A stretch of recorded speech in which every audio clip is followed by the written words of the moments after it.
Welcome back to JK Bose foundation classes. मेरा नाम है ताहिर और आज के इस वीडियो में हम बात करेंगे क्लास 10th चैप्टर नंबर 2 जिसका नाम है पॉलिनोमियल्स। तो आज के इस वन शॉट वीडियो में हम कंप्लीट ये चैप्टर आपको सॉल्व करके बताएंगे। और चैप्टर मैंने पहले ही आपको बता दिया, जो पहला वन शॉट हमने शूट किया था रियल नंबर्स का, ये जो वन शॉट्स हम शूट कर रहे हैं ये actually according to the new pattern syllabus जो एनसीईआरटी ने एक्चुअली में कोविड के बाद जो सिलेबस में थोड़ा सा रिडक्शन किया था, जो रैशनलाइजेशन की थी, उसके हिसाब से हम वीडियोस को शूट कर रहे हैं। तो चलिए आज के इस वीडियो में हम बात करेंगे पॉलिनोमियल्स के बारे में। लेकिन सबसे पहले मैं आपको बता दूं कि अगर चैनल पर नए हैं तो चैनल को ज़रूर सब्सक्राइब करें, बेल आइकन को ज़रूर प्रेस करें ताकि हम जब भी कोई नई वीडियो अपडेट करें तो उसका नोटिफिकेशन आपको मिले।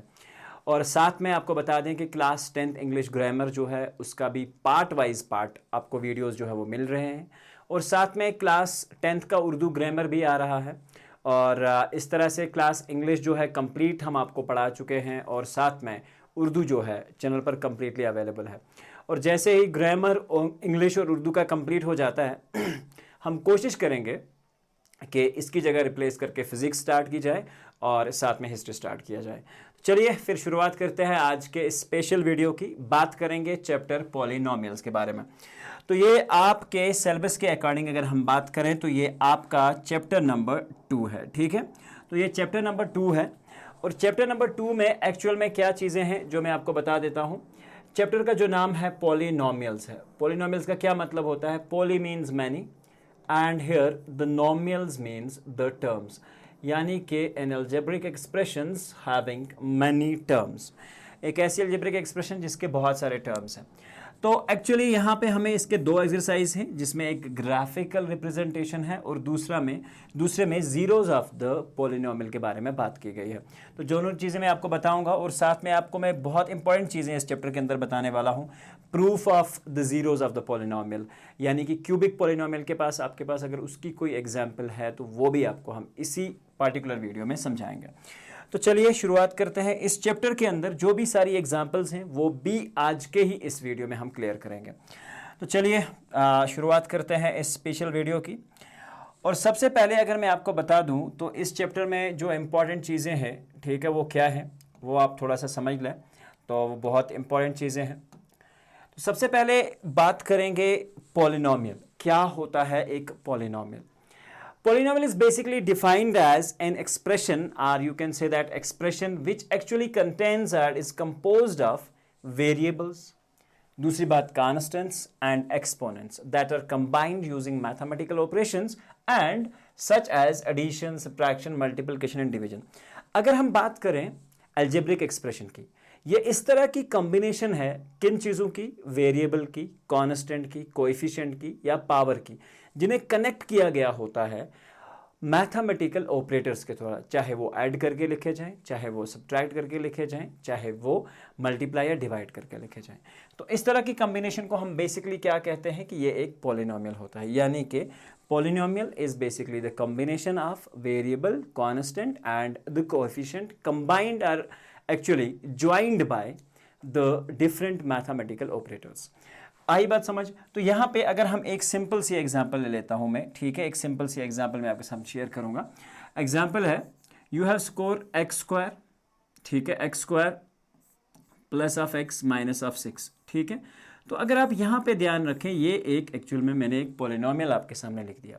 यहाँ पे आप क्या देख सकते हैं कि हमारे पास तीन चीज़ें यहाँ दे रखी हैं। तो बेसिकली इस एक पार्टिकुलर टर्म को हम कहते हैं कि ये एक वन टर्म होती है और ये हमारा दूसरा टर्म है, ये हमारा तीसरा टर्म है, जो कि आपने छोटे क्लासों में आपके 6 या 7th में या 8th क्लास में, आपने 9th क्लास में भी इन सारी चीज़ों को सीखा होगा।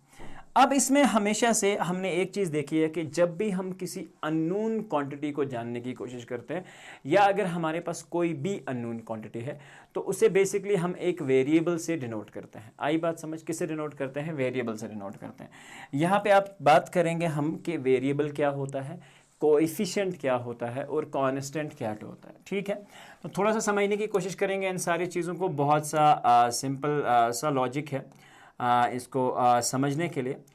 तो लेट्स सी, अगर आपके पास हम बात करेंगे सबसे पहले एक वेरिएबल की, ठीक है। तो वेरिएबल क्या होता है? लेट्स से if you have a variable by the definition of the variable it's something that varies, यानी कि एक ऐसी चीज जो कि फिक्स ना हो, that is actually not fixed, ठीक है, not fixed, ठीक है। और किसी भी वेरिएबल को हम डिनोट करते हैं अल्फाबेटिक लेटर से, ए से लेकर जेड तक आप किसी भी लेटर से डिनोट कर सकते हैं।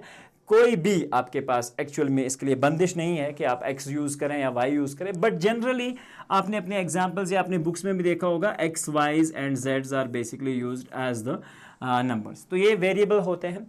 अब आपने जनरली में देखा होगा कि वेरिएबल एक अननोन क्वांटिटी होती है। जब भी हम किसी अननोन क्वांटिटी को फाइंड आउट करने की कोशिश करते हैं तो हम वेरिएबल यूज़ करते हैं। तो ये वेरिएबल वही रहा। अब उसके बाद आता है हमारे पास एक कॉन्सेप्ट के एक कांस्टेंट वैल्यू। कांस्टेंट वैल्यू क्या होता है? एक न्यूमेरिकल वैल्यू। सबसे पहले एक चीज़ आप ध्यान रखोगे, अगर हम बात करें तो एक न्यूमेरिकल वैल्यू है, यानी कि नंबर में लिखा होगा और साथ में ऑल अलोन होगा, इसके साथ कोई वेरिएबल नहीं होगा, लाइक 3, 5, -2, -5, -1 लाइक दिस, ठीक है। तो ये होते हैं हमारे पास कांस्टेंट वेरिएबल, कांस्टेंट्स। अब यहाँ पे एक चीज़ आती है कोएफिशिएंट्स, ठीक है। अगर हम बात करें ना तो कोएफिशिएंट भी बेसिकली कांस्टेंट ही होता है, बट ये जो कोएफिशिएंट होता है it's actually a constant related with a variable, ठीक है। यानी कि कोई भी कांस्टेंट वैल्यू, जैसे ये एक 5, ये तो कांस्टेंट ही रहेगा, ये तो चेंज नहीं होगा। जब इसे हम किसी वेरिएबल के साथ मिला के लिखते हैं ना तो ये उस पार्टिकुलर वेरिएबल का कोएफिशिएंट बन जाता है। आई बात समझ? यानी कि x का कोएफिशिएंट 5 है। अब इसमें एक नॉर्मल सी कंडीशन है, अगर मैंने यहाँ x + y लिख दिया तो आप क्या कहोगे, सर अब तो कोई कोएफिशिएंट मेंशन ही नहीं है यहाँ पे। लेकिन जहाँ कोई नहीं होता है वहाँ अल्लाह होता है और अल्लाह एक है, तो ये भी आप समझ सकते हैं, ठीक है। तो आप जनरली इसे क्या लिख सकते हैं, x और y अगर अकेला लिखा जाए तो उसके साथ कोएफिशिएंट 1 होता है। Remember this is actually treated as 1। हाँ, एक और चीज़ है, अगर आपके पास ऐसे लिखा हुआ है x - y, ठीक है, तो यहाँ y का कोएफिशिएंट अगर मुझे बताना पड़ेगा तो ये -1 होगा। पीछे वाला साइन जो है ये हमें नज़र में रखना होगा। तो ये इंपॉर्टेंट चीज़ें हैं अबाउट कोएफिशिएंट, वेरिएबल और कांस्टेंट्स की, ठीक है। तो ये है basic introduction about the concept of the polynomials. और बेसिकल अगर हम बात करें तो Rene Descartes was one of the mathematician, ठीक है, जिसने एक्चुअली कॉन्सेप्ट दिया था, ठीक है। रेने डिस्कार्ट्स, इसने कॉन्सेप्ट दिया था actually about the graphical representation of the polynomials, ठीक है। तो मोस्ट ऑफन हम ये कह सकते हैं कि शायद ये ही वो बंदा है जिसने पॉलिनोमियल्स की टर्म को भी डिफाइन किया हो। तो चलिए अब बात करते हैं एक नेक्स्ट कॉन्सेप्ट की, जो है हमारे पास बहुत ही सिंपल सा कॉन्सेप्ट। और ये कॉन्सेप्ट क्या है, ये हमें बताता है डिग्री ऑफ द पॉलिनोमियल के बारे में। देखिए, ऐसा तो नहीं है कि पॉलिनोमियल स्कूल जाते हैं और कोई बड़ी बड़ी डिग्रियां करते हैं, ठीक है, बट यहाँ पे कुछ अलग चीज़ है डिग्री ऑफ द पॉलिनोमियल। अगर मैं मान के चलूँ आपके पास में कुछ पॉलिनोमियल्स लिख देता हूँ, ठीक है, थोड़ा सा समझने की कोशिश करते हैं। एक पॉलिनोमियल मैंने लिख दिया x + y + 5, एक पॉलिनोमियल है। I have written another polynomial as x² + 2x + 5, ठीक है।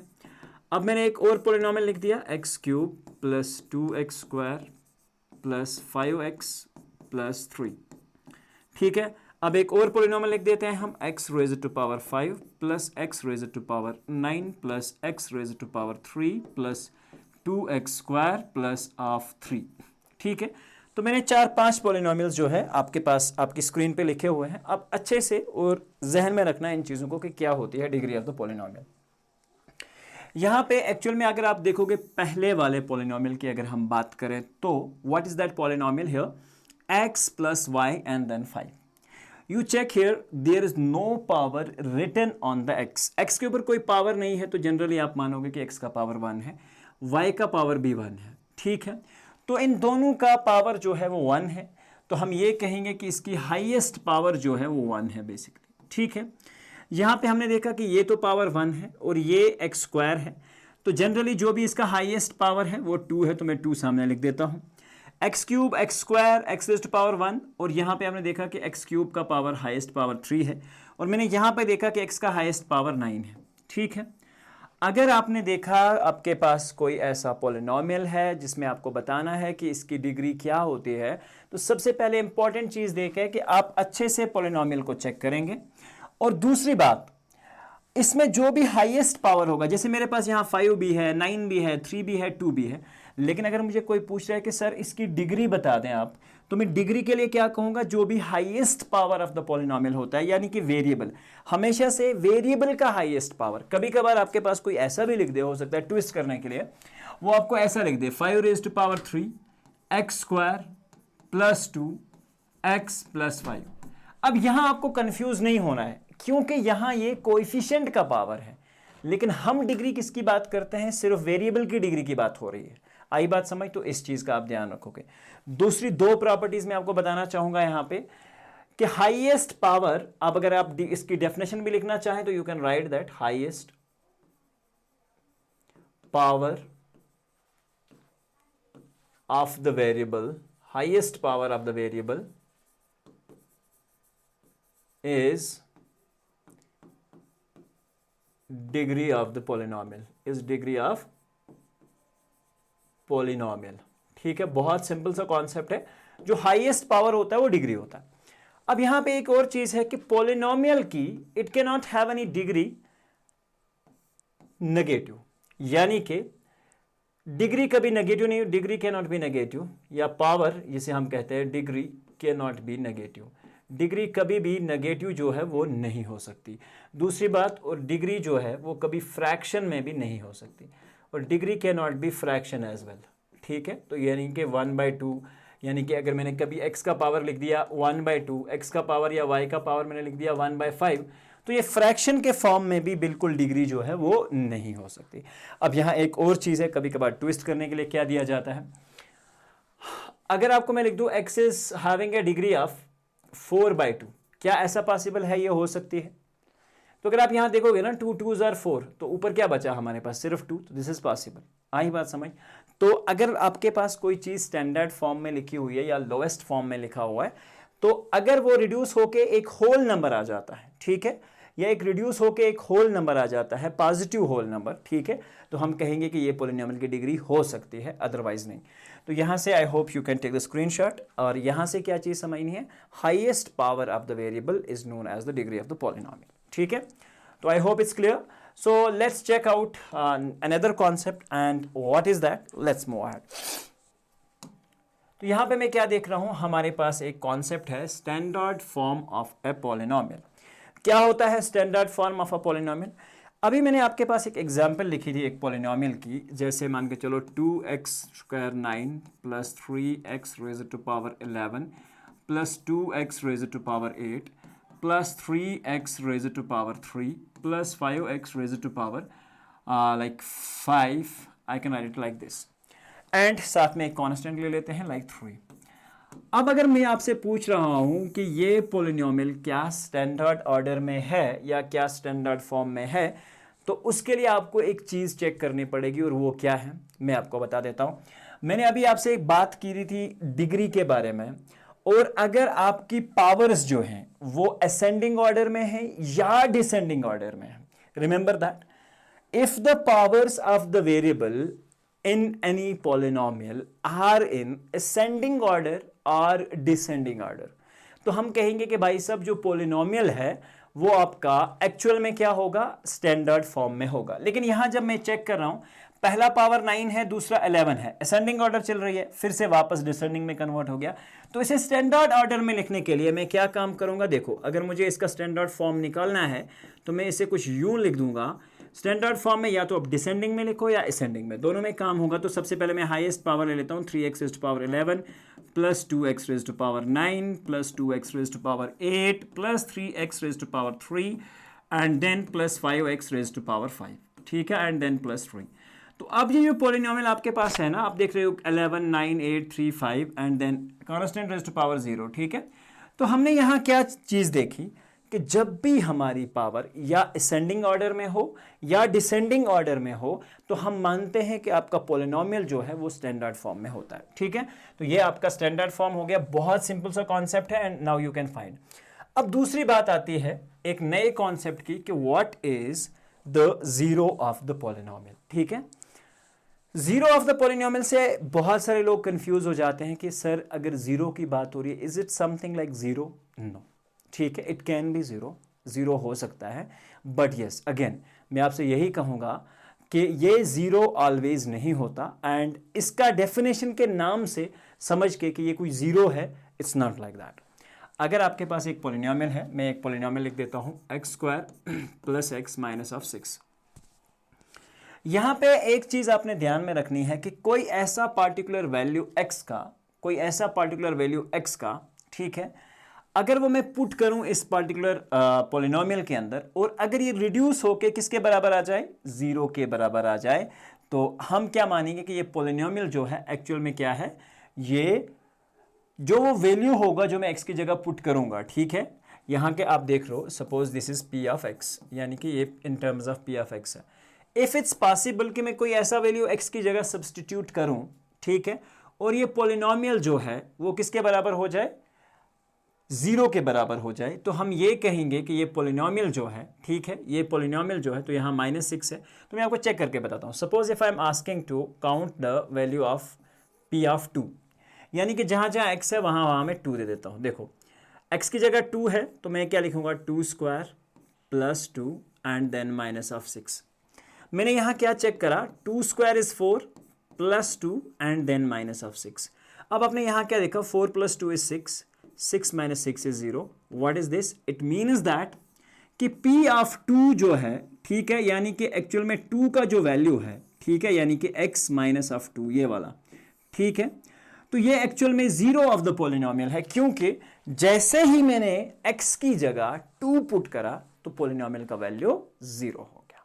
आई होप दैट कि इट्स क्लियर कि any particular value for the variable which actually makes the polynomial exactly equal to 0, that is called as the zero of the polynomial। आई बात समझ। जैसे मैंने यहाँ एक अगर कोई और एग्जाम्पल हम ले लें, ठीक है, तो जैसे मैं एक एग्जाम्पल ले लेता हूँ आपके पास, ठीक है, हमारे पास क्या एग्जाम्पल होगी, let's say that I am taking x cube plus of x, ठीक है, x cube and then plus of x and then -12 is equal to 0, ठीक है। तो यहाँ पे आपने क्या चीज़ देखी, अगर मैं यहाँ पे x की जगह, is it right now, this is here the value of p of x, क्या है ये value of p of x। अगर मैं p ऑफ x की जगह p ऑफ 3 दे देता हूँ, let's see what will happen, ठीक है। So in this case here no will check some particular value, यहाँ पे हम स्क्वायर रख लेते हैं फिलहाल, क्योंकि हमें क्वाड्रेटिक पॉलिनोमियल ज़्यादा आते हैं ना, लेट्स से द स्क्वायर। तो यहाँ पे मैंने क्या देखा, ये 3 स्क्वायर हो गया, x की जगह 3 रखा है, प्लस x का वैल्यू 3 है, minus of 12 is exactly equal to 0. 3 square is 9, 9 plus 3 minus of 12 is equal to 0. 9 plus 3 हो जाएगा 12, 12 minus 12 is equal to 0. यानी कि x का वैल्यू जब मैंने 3 पुट करा तो वैल्यू पोलिनोमियल का 0 हो गया, तो मैं ये कह सकता हूं कि 3 is called as the zero of the polynomial। और यहां पे मैं कहूंगा कि yes, 2 is the zero of the polynomial because on putting the value of the 2 in the variable, your polynomial is exactly reducing to 0। तो ये होता है हमारे पास जीरो ऑफ द पोलिनोमियल। अब अगर हम आगे बात करें, ठीक है, तो बहुत सारी इंपॉर्टेंट चीज़ें हैं जो हम यहाँ पे डिस्कस करेंगे। देखो अगर हम जीरोस की बात करें क्वाड्रेटिक पोलिनोमियल की, क्योंकि हमारा most of the time concept जो है वो यही रहेगा।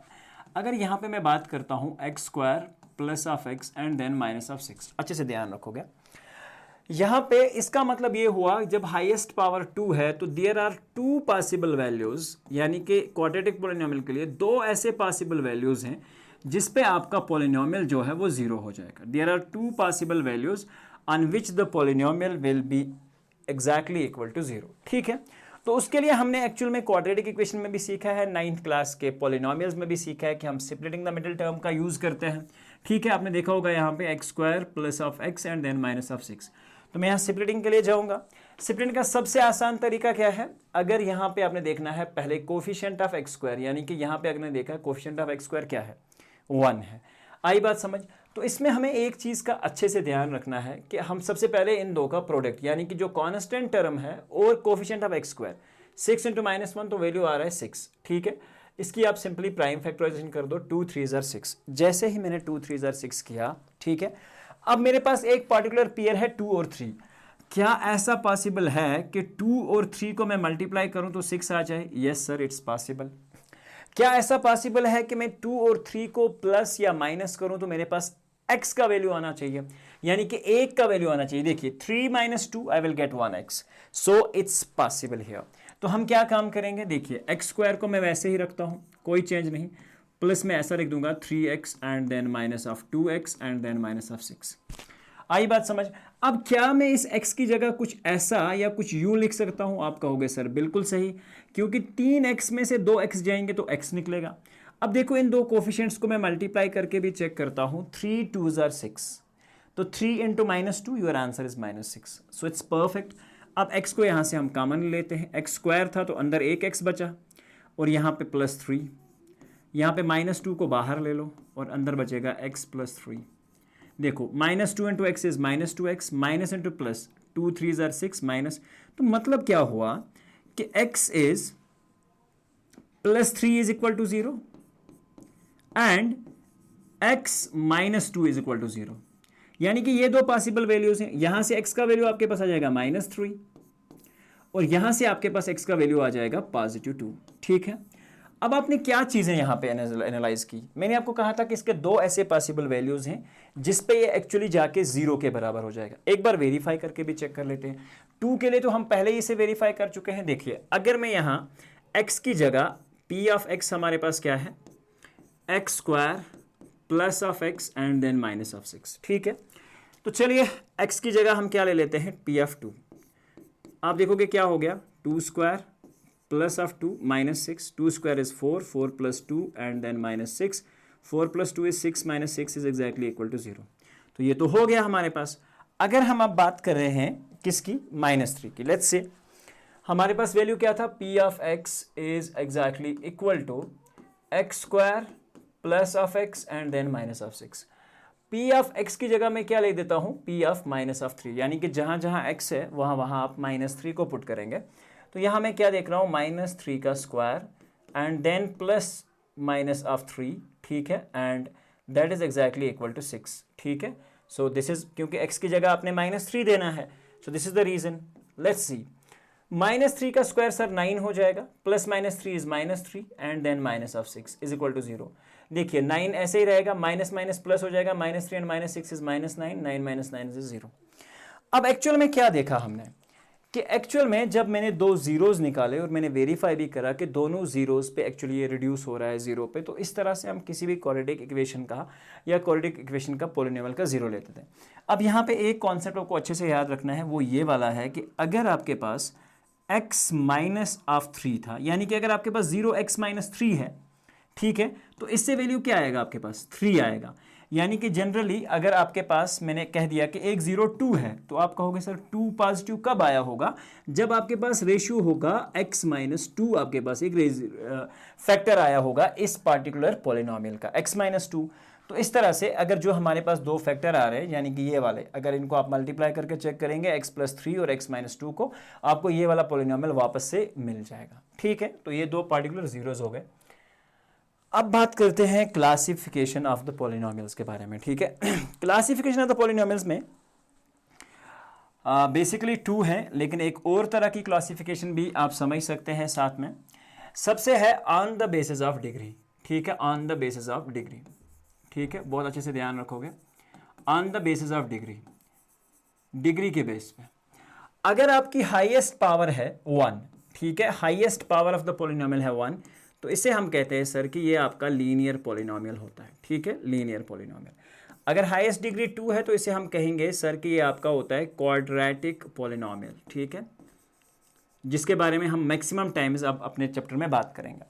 तो तीसरा जो है क्यूबिक पॉलिनोमियल, इसके ऊपर एक एग्जांपल दे रखी है हमारे पूरे चैप्टर के अंदर, तो इसलिए ये इंपॉर्टेंट बनता है हमारे लिए। फोर्थ को हम कहते हैं by quadratic polynomial.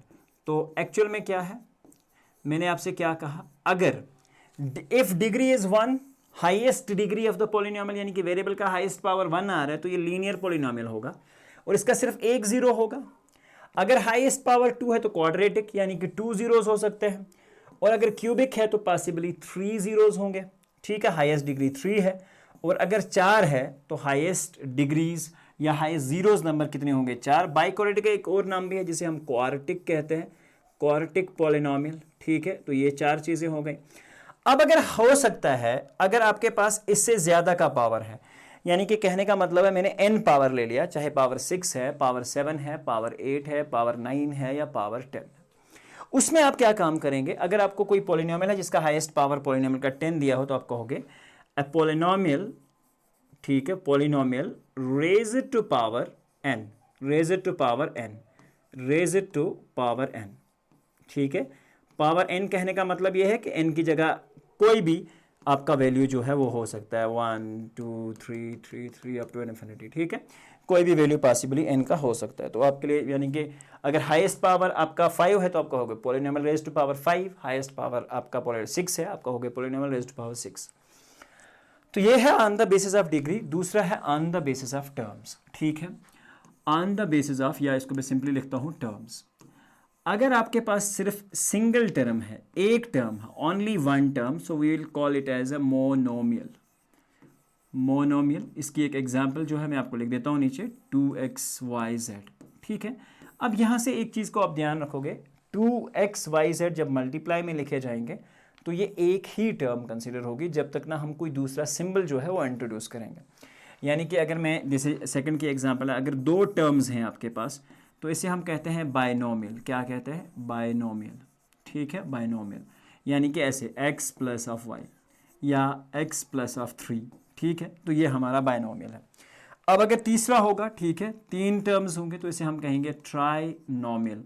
A polynomial with basically 3 terms is called as the trinomial, ठीक है, इसे हम क्या कहते हैं? ट्राइनोमियल कहते हैं। आई बात समझ? अब थोड़ा सा आगे बढ़ते हैं। तो अगर आपके पास कोई क्लासिफिकेशन है on the basis of variables, ठीक है, on the basis of variables, जैसे मैंने यहां देखा कि एक एक्सप्रेशन मेरे पास दे रखी है x plus y plus z. तो मैंने देखा एक वेरिएबल x है, एक y है, एक z है। तो बेसिकली इसको हम क्या कहेंगे कि ये 3 वेरिएबल्स हो गए, 3 वेरिएबल इक्वेशन या 3 वेरिएबल पॉलिनोमियल, ठीक है। अगर हम बात करेंगे किसी और पॉलिनोमियल की, जैसे मेरे पास है 2x प्लस वाई, ठीक है, यहां पे मैंने देखा x और y सिर्फ 2 ही वेरिएबल है तो मैं इसे कहूंगा 2 वेरिएबल, ठीक है, पॉलिनोमियल विद 2 वेरिएबल या एक्सप्रेशन विद 2 वेरिएबल। इस तरह से अगर हमारे पास सिर्फ एक ही वेरिएबल है 2x square plus of x plus of 5, अब मैंने देखा x दो जगह पे तो यूज हो रहा है बट सिर्फ x ही यूज हो रहा है, ठीक है। यहां पे आपने क्या चीज देखी कि 2x square plus x plus 5 आपको मिला, तो इसका मतलब यह है कि अगर आप एक पार्टिकुलर वैल्यू x जो है, भले ही आप 1000 मरतबा यूज करते हैं, कितने भी टाइम्स आप इसे यूज करेंगे, the correct way is we can say it's only 1 variable, ना कि 2 या 3। जब हाँ कोई डिफरेंट वेरिएबल्स हैं तो इसका मतलब है कि वैल्यू डिफरेंट हो सकता है। तो इस तरह से अगर एक वेरिएबल आप कहोगे एक वेरिएबल पॉलिनोमियल है, 2 वेरिएबल, 3 वेरिएबल, तो ये है on the basis of its classification. And please you can take the notes and let's move ahead with the next concept, and that's a very important one. और वो क्या है हमारे पास? Let's say geometrical representation of the polynomial, ठीक है। अब generally आपने अभी तक जो सारी चीज़ें सीखी हैं अपने छोटे क्लासेस में, ठीक है, तो जनरली हमने मैथमेटिकल कैलकुलेशंस पे ही डिपेंड किया है। लेकिन अब यहाँ से अगर हम आगे जाते हैं तो मोस्ट ऑफ द थिंग्स जो हैं, या 11th-12th में अगर आप जाएंगे तो वहाँ बहुत सारी चीज़ें ग्राफिकल से ही दिखाती जाती हैं, ठीक है, और ग्राफ से चीज़ों को समझना, एनालाइज करना भी बहुत आसान होता है।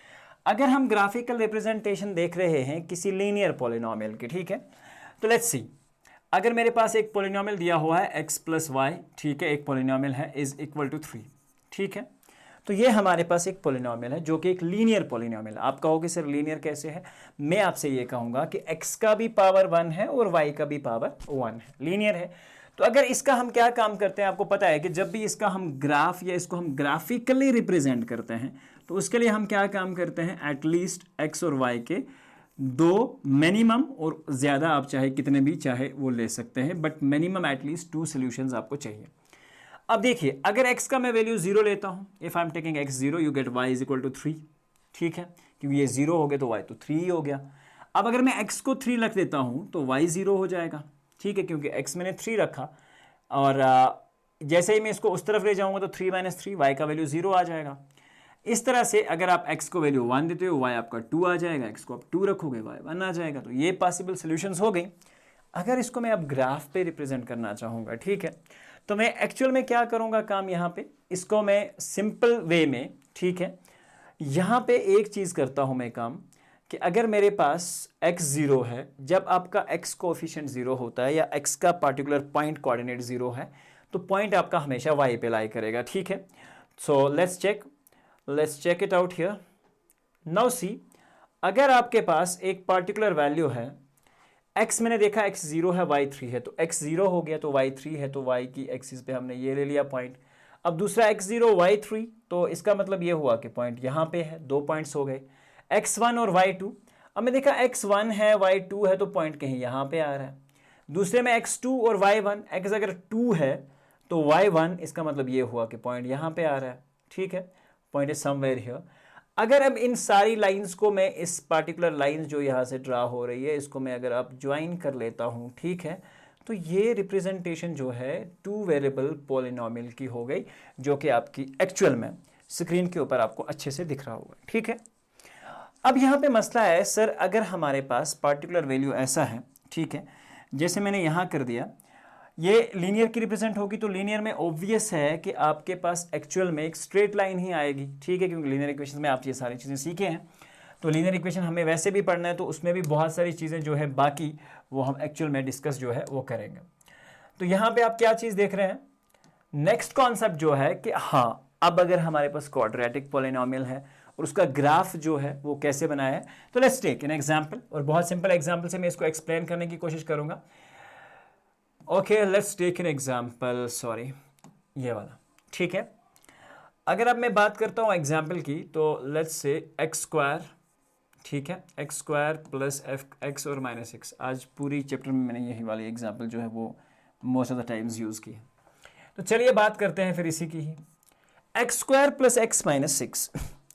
अब यहाँ पे एक्चुअल में क्या है, सबसे पहले आपका कन्फ्यूजन होगा कि सर जब हम ग्राफ बनाते हैं तो ग्राफ के लिए तो हमारे पास 2 पार्टिकुलर कोऑर्डिनेट्स होते हैं, लेकिन यहाँ तो सिर्फ एक ही कोऑर्डिनेट है, ठीक है, एक्स का ही वेरिएबल है, तो कैसे प्लॉट करेंगे।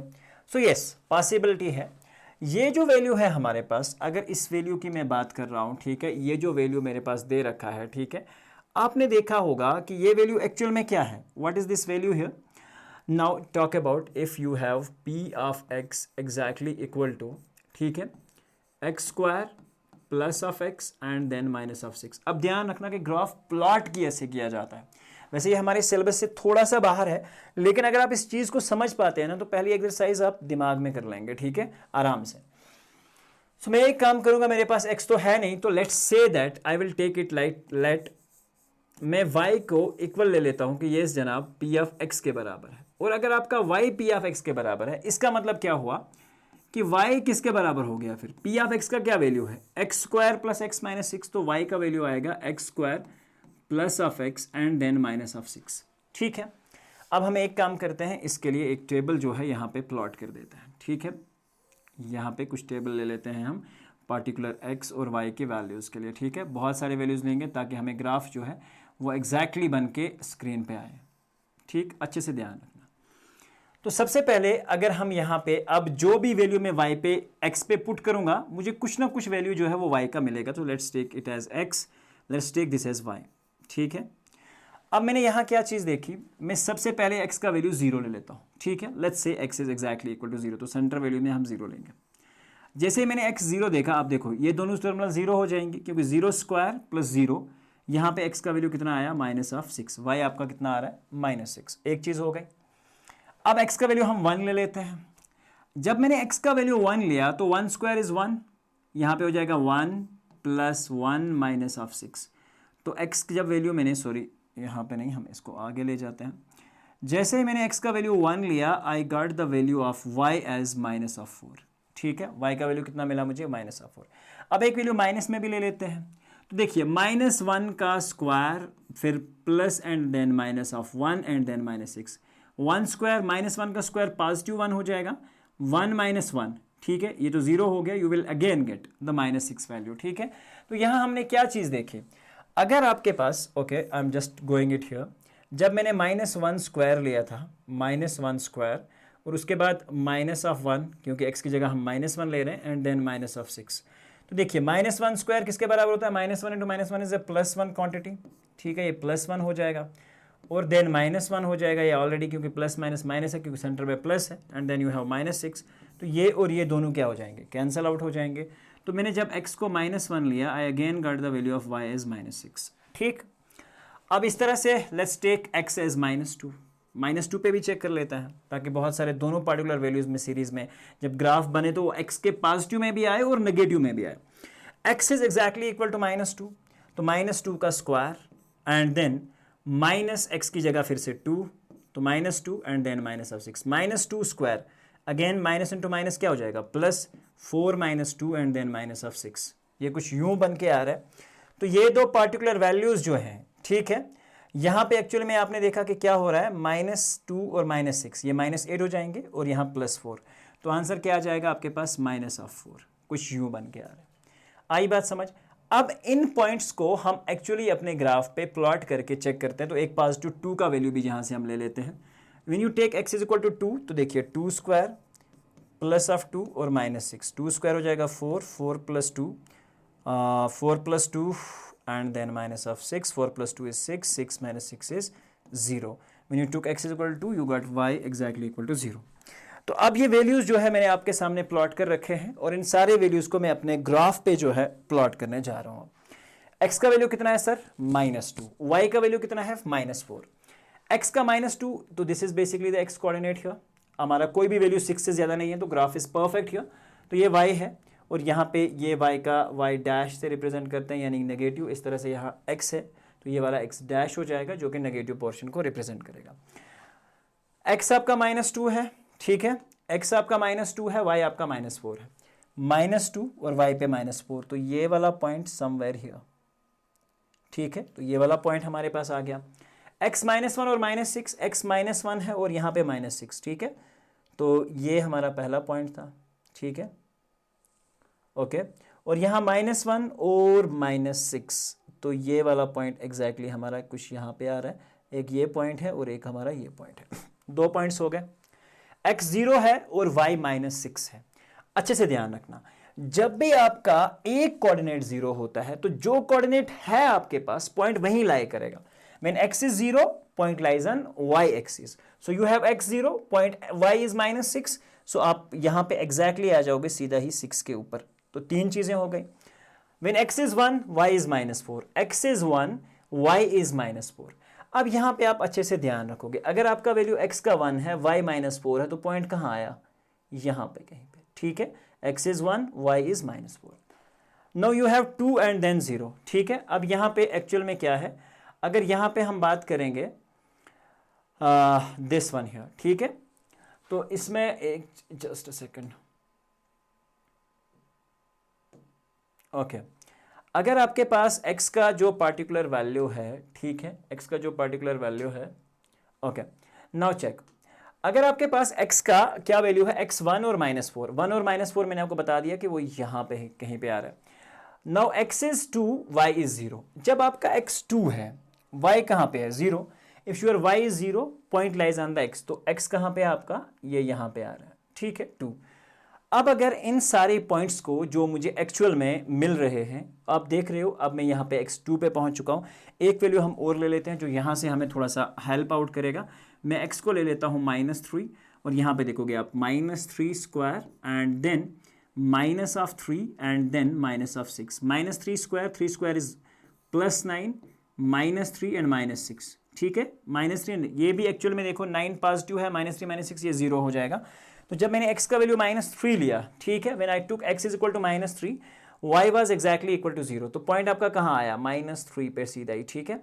अब इन पॉइंट्स को मैं ज्वाइन करूंगा, ठीक है। मेरा ग्राफ ऑलमोस्ट रेडी है, इट्स लाइक दैट, इस तरह से बन के आ रहा है ये, ठीक है। तो ये कुछ यूं, इस तरह से मैं इसको एक्सटेंड कर सकता हूँ ऊपर, ठीक है। तो ये एक्चुअली कुछ यूं शक्ल बनाता है और ये एक्चुअली क्या ग्राफ होता है, ये स्ट्रेट लाइन तो ग्राफ होगा नहीं, तो ये फ्री हैंड ग्राफ होता है, यानी कि इसे आपको अपने ग्राफ से, अपने हाथ से ड्रा करना होता है और इस तरह से आप किसी भी क्वाड्रेटिक पॉलिनोमियल का ग्राफ जो है वो ड्रा कर सकते हैं। वैसे ये सिलेबस में नहीं है, लेकिन आपको यहाँ पे एक अंदाजा हो गया कि पार्टिकुलर इस इक्वेशन के दो सॉल्यूशंस थे। मैंने आपको पहले दोनों निकाल के बताए थे। अब आपने देखा 2 पे भी मिक्स हो रही है x एक्सिस के साथ और -3 पे भी मिक्स हो रही है। अब यहां से एक और चीज समझने की कोशिश करेंगे और वो क्या है, वो एक बहुत ही इंपॉर्टेंट चीज है जो मैं यहां पे अब आपको बताने जा रहा हूं। मैंने आपको इस एक्सप्रेशन का सेपरेटिंग मिडिल टर्म भी दिखाया, 2 भी दिखाया और -3 भी दिखाया, ठीक है। अब मैं जो चीज़ें बता रहा हूँ वो आप अच्छे से समझना। जब भी हम किसी क्वाड्रेटिक पॉलिनोमियल की बात करते हैं, ठीक है, when you just talk about the quadratic polynomial, ठीक है, क्वाड्रेटिक पॉलिनोमियल के अंदर क्या होता है, मैंने आपको कहा कि इसके एग्जैक्टली 2 रूट्स होते हैं। जैसे मेरे पास x² + x - 6 था, तो इसके मैंने आपको कहा कि सर 2 रूट्स होंगे। अब कुछ ना कुछ तो है यहाँ पे, ठीक है। जब 2 रूट्स होंगे तो 2 रूट्स में किस किस तरह के रूट्स हो सकते हैं। एक हो सकता है 2 डिस्टिंक्ट रूट्स, जो कि आपने एक्चुअल में सीखने हैं अपनी क्वाड्रेटिक इक्वेशन में। 2 डिस्टिंक्ट रूट्स हो सकते हैं। कभी कभार ऐसा भी होगा कि दोनों रूट्स सेम होंगे, 2 सेम रूट्स हो सकते हैं, 2 सेम रूट्स हो सकते हैं।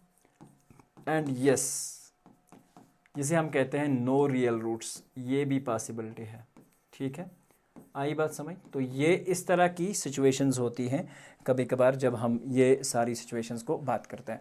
तो बेसिकली ये कॉन्सेप्ट जो है हम सीखेंगे क्वाड्रेटिक इक्वेशन के अंदर, तो इसकी कोई एक्सप्लेनेशन मैं यहाँ देने नहीं जा रहा। लेकिन मैंने अभी आपको जो ग्राफ बना के दिखाया उसमें हमने देखा एक वीडियो 2 आ रहा था, एक 0 हमारा 2 था, दूसरा -3 था।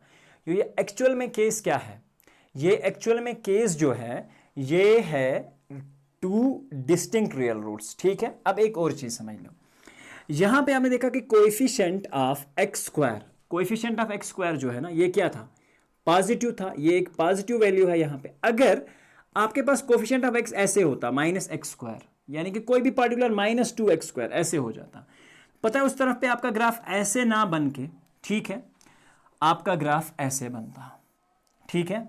तो ये आप अच्छे से समझ लेना कि जब भी आप इजीली बना सकते हो तो आपको एक चीज का ध्यान रखना है। अगर अब आपने यही सारी चीजें सीख ली ना, ग्राफ आपने देखा कि ये कुछ यूं बना हुआ है, तो कुछ समझना है कि कोएफिशिएंट ऑफ x² जो है वो माइनस है, और यहां अगर ये अपवर्ड ग्राफ है या ये डाउनवर्ड ग्राफ है, ठीक है, तो इससे आपको समझना है कि ये एक्चुअली -2 होता है। So these are basic details जो आपने अभी तक समझी है। अब हम बात करते हैं एग्जाम्पल नंबर 1 की, जो कि बहुत सिंपल है, बहुत ईजियर है, और यहां पे हमारी एक्सरसाइज 1 कंप्लीट होगी। Look at the graphs in the given below and each of the graph y is equal to px, जो मैंने आपको बताया था, क्योंकि हमारे पास y तो है ही नहीं ना, इसमें x ही वेरिएबल है। तो where p of x is a polynomial for each of the graph, find the number of the zeros that p of x has. और मैंने आपको क्या कहा, 0 पिछले केस में हमने देखा कि हमारे ग्राफ ने सिर्फ कितनी बार काटा, 2 ही बार काटा, तो मतलब 2 जीरोस थे। अब यहां पे आप देखो ये लाइन सिर्फ एक बार काट रही है, तो क्या होगा, आप कहोगे सर 1 0 होगा, क्या बात है सर, बहुत सिंपल है, इज इट राइट। तो यहां पे एक्चुअल में क्या चीज है, 2 बार कट रहा है सर, तो मतलब 2 ही रूट्स हैं सर, वाव क्या बात है। तो यहां पे हमने देखा 1 बार कटा, फिर से कटा, फिर से कटा, तो सर कहोगे 3 रूट्स है, क्यूबिक, एक्चुअली क्यूबिक इसका ग्राफ बन रहा है। यहां पे हमने देखा सर कि x को सिर्फ एक ही बार कटा, तो सर सिर्फ एक ही रूट है, तो यहां पे सिर्फ टच होके गया है सर, ठीक है। ऐसा भी पॉसिबल हो सकता है कि कभी एक क्वाड्रेंट में ही ग्राफ बनेगा, तो सिर्फ एक बार है, तो सर एक रूट्स है, 1 0 है सर। यहां पे देखो आप 1 बार काटा, फिर दूसरी बार x को काटा, फिर तीसरी बार x को काटा, फिर चौथी बार काटा, सर ये एक्चुअली बाई क्वाड्रेटिक इक्वेशन का ग्राफ है सर, जिसमें 4 जीरोस पॉसिबल हैं, ठीक है। तो सॉल्यूशंस मैंने आपको पहले ही बता दिए, 1 2 3 मैंने उधर ही लिख दिए, तो अब यू कैन अकॉर्डिंगली, ये आपकी एग्जाम्पल नंबर 1 है। तो अब एक्सरसाइज का क्वेश्चन जो है वो कर लेते हैं, ठीक है, बहुत सिंपल है और ये 1 सेकंड में हो जाएगा, अब आप आई होप के हो जाना चाहिए। तो आपने देखा कि सर x के साथ तो कोई मेल मिलाप ही नहीं है, ठीक है, तो x बहुत पहले से जा चुकी है, ओके। तो यहाँ पे एक्चुअल में आपने क्या देखा, ये x वाली जो लाइन है ये पहले से ही निकल चुकी है यहाँ पे, तो इसका मतलब क्या हुआ कि x, ये जो पार्टिकुलर वैल्यू है x को तो कहीं काट ही नहीं रहा, तो इसका मतलब क्या हुआ कि इसके जो नंबर ऑफ सॉल्यूशंस हैं वो बेसिकली जीरोज हैं सर। आप लिखोगे solution of part 1 has 0 number of zeros, यानी कि कोई जीरो नहीं है। दूसरी इक्वेशन पे आते हैं सर, दूसरे ग्राफ पे, तो ये x को सर सिर्फ एक ही बार काट रहा है, तो मतलब क्या हुआ सर, 1 बार आ रहा है, और यहाँ पे 1 बार काटा सर, फिर दूसरी बार काटा सर, फिर तीसरी बार, तो आप कहोगे सर ये 3 बार हो गए, ठीक है।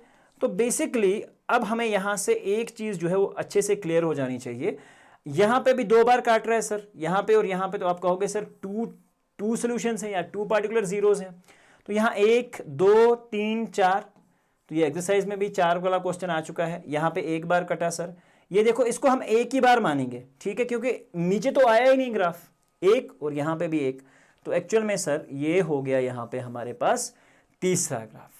तो ये एक्चुअल में सारे सॉल्यूशंस मैंने आपको बता दिए हैं और यहाँ हमारी एक्सरसाइज नंबर 1 होती है खत्म। तो चलिए अब बात करते हैं एक्सरसाइज नंबर 2 के बारे में, ठीक है। So let's move ahead.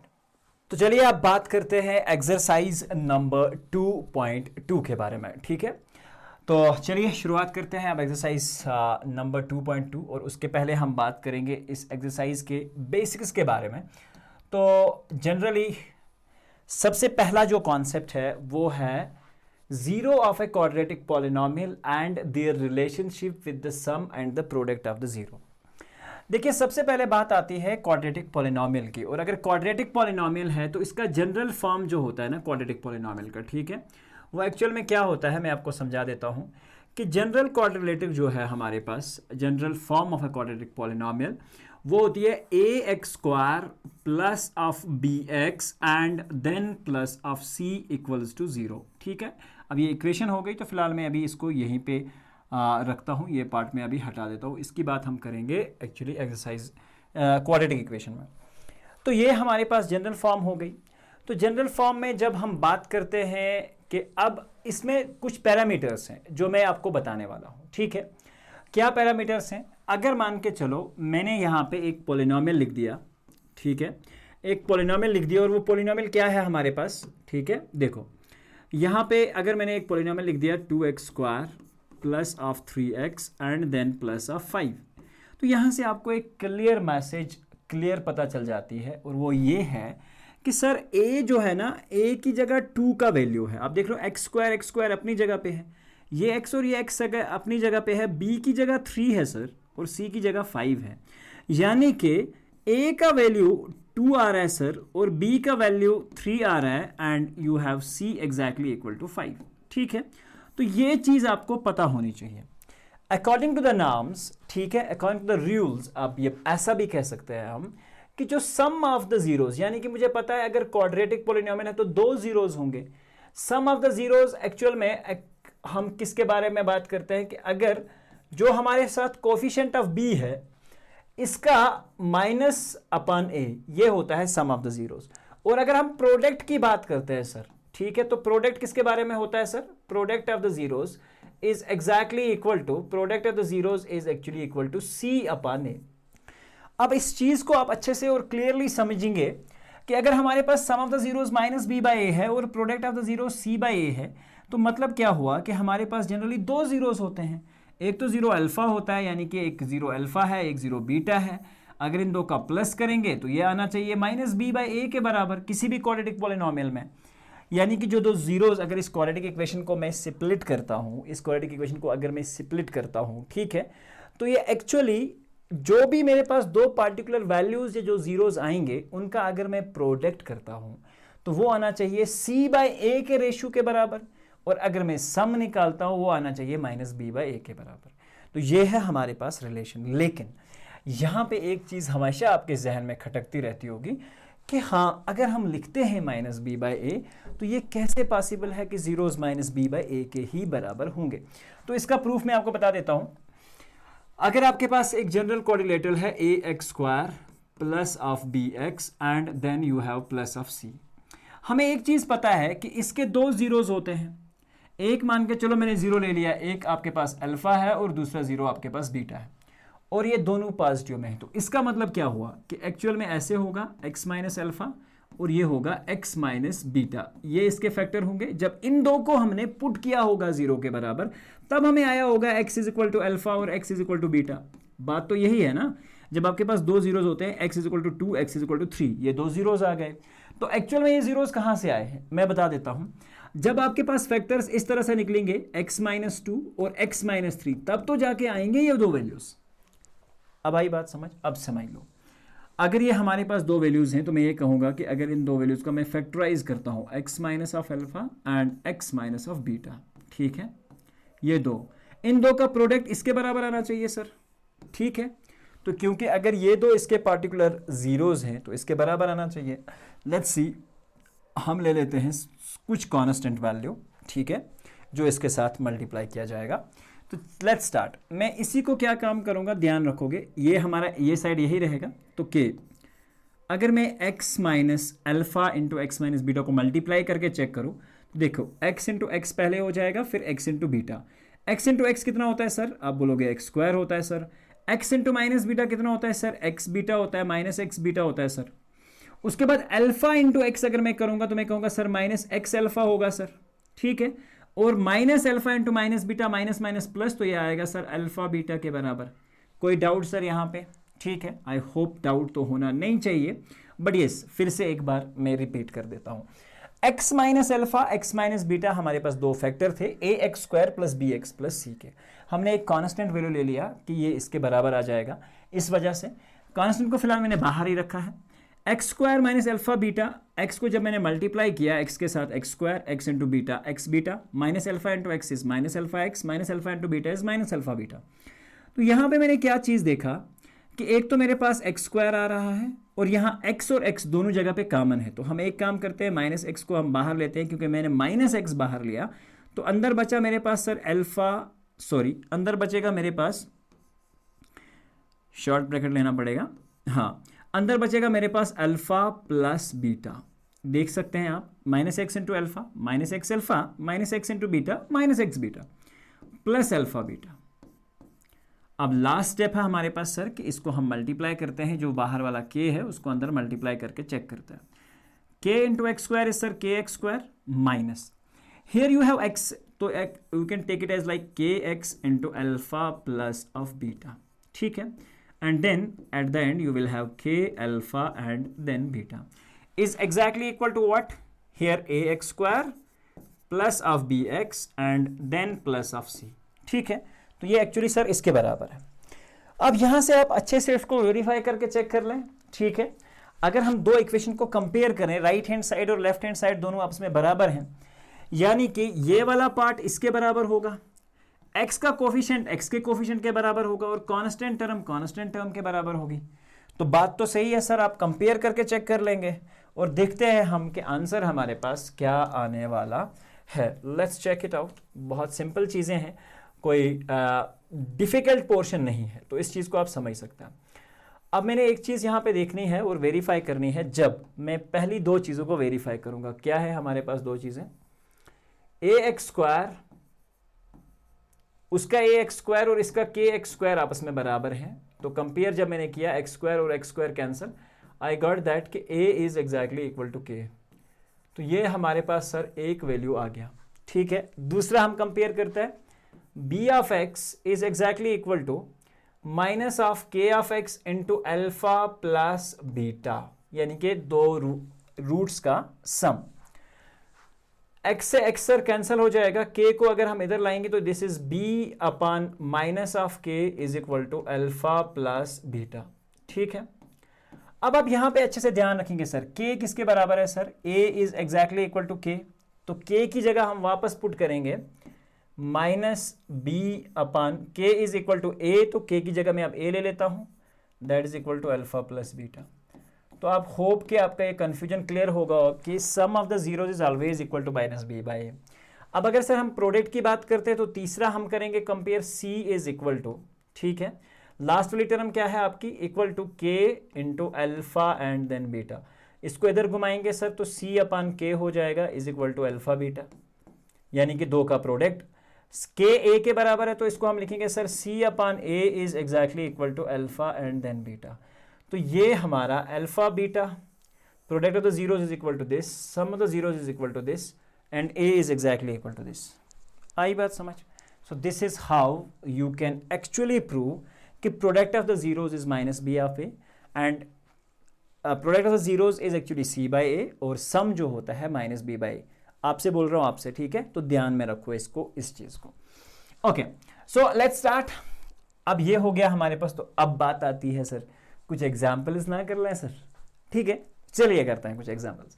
Okay, सो पहला ही एग्जाम्पल बहुत तगड़ा वाला है सर, नहीं ऐसा तगड़ा वाला नहीं है, बहुत सिंपल है। X square plus 7x plus 10, तो देखते हैं सर इसमें क्या होगा, x square plus 7x plus 10। तो पहली जो चीज आप करोगे उसमें हम देखेंगे सर आपका a किसके बराबर है सर, बताओ बताओ बताओ, एक्स स्क्वायर का कोफिशिएंट क्या है, 1 है, क्योंकि कोई कोफिशिएंट तो है नहीं, तो 1। b is exactly equal to sir ये वाला कोफिशिएंट होता है। तो आप अगर ये भी समझ नहीं आ रहा है ना, तो बहुत सिंपल मैं बता रहा हूँ, ये आप कर सकते हैं, ठीक है। और वो क्या है सर, बहुत सिंपल मैं बता रहा हूँ, a x square plus b x और प्लस सी, इसके साथ कंपेयर करके सर चेक कर लेते हैं।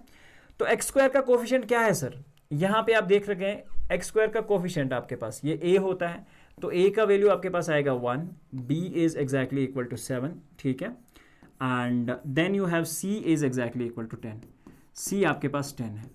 तो अगर हम अब बात करेंगे दो चीज़ों के बारे में, कि अगर हम इसके दो ज़ीरोज़ के बारे में बात करते हैं, उनका प्रोडक्ट किसके बराबर होता है, sum of zeros, sum of zeros. हमने ये देखा था कि सम ऑफ ज़ीरोज़ सर किसके बराबर होता है, माइनस बी अपान ए, ठीक है। और अगर sum of the zeros minus b upon a है तो ठीक है, तो क्या होगा, let's see, sum of the zeros is minus b by a, तो देखिए आप माइनस बी, बी का वैल्यू 7 है और अगर इसका हम माइनस ए लेते हैं तो माइनस 7 अपान ए क्या है सर 1 है, तो minus 7 upon 1, so that will be equal to minus 7। अगर अब सर हम प्रोडक्ट की बात करें तो कर लेते हैं, कोई मसला तो है नहीं।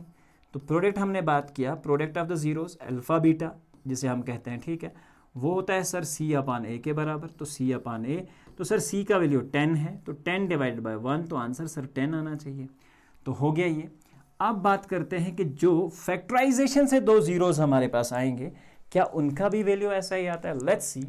इक्वेशन हमारे पास क्या है, x square plus 7x plus 10।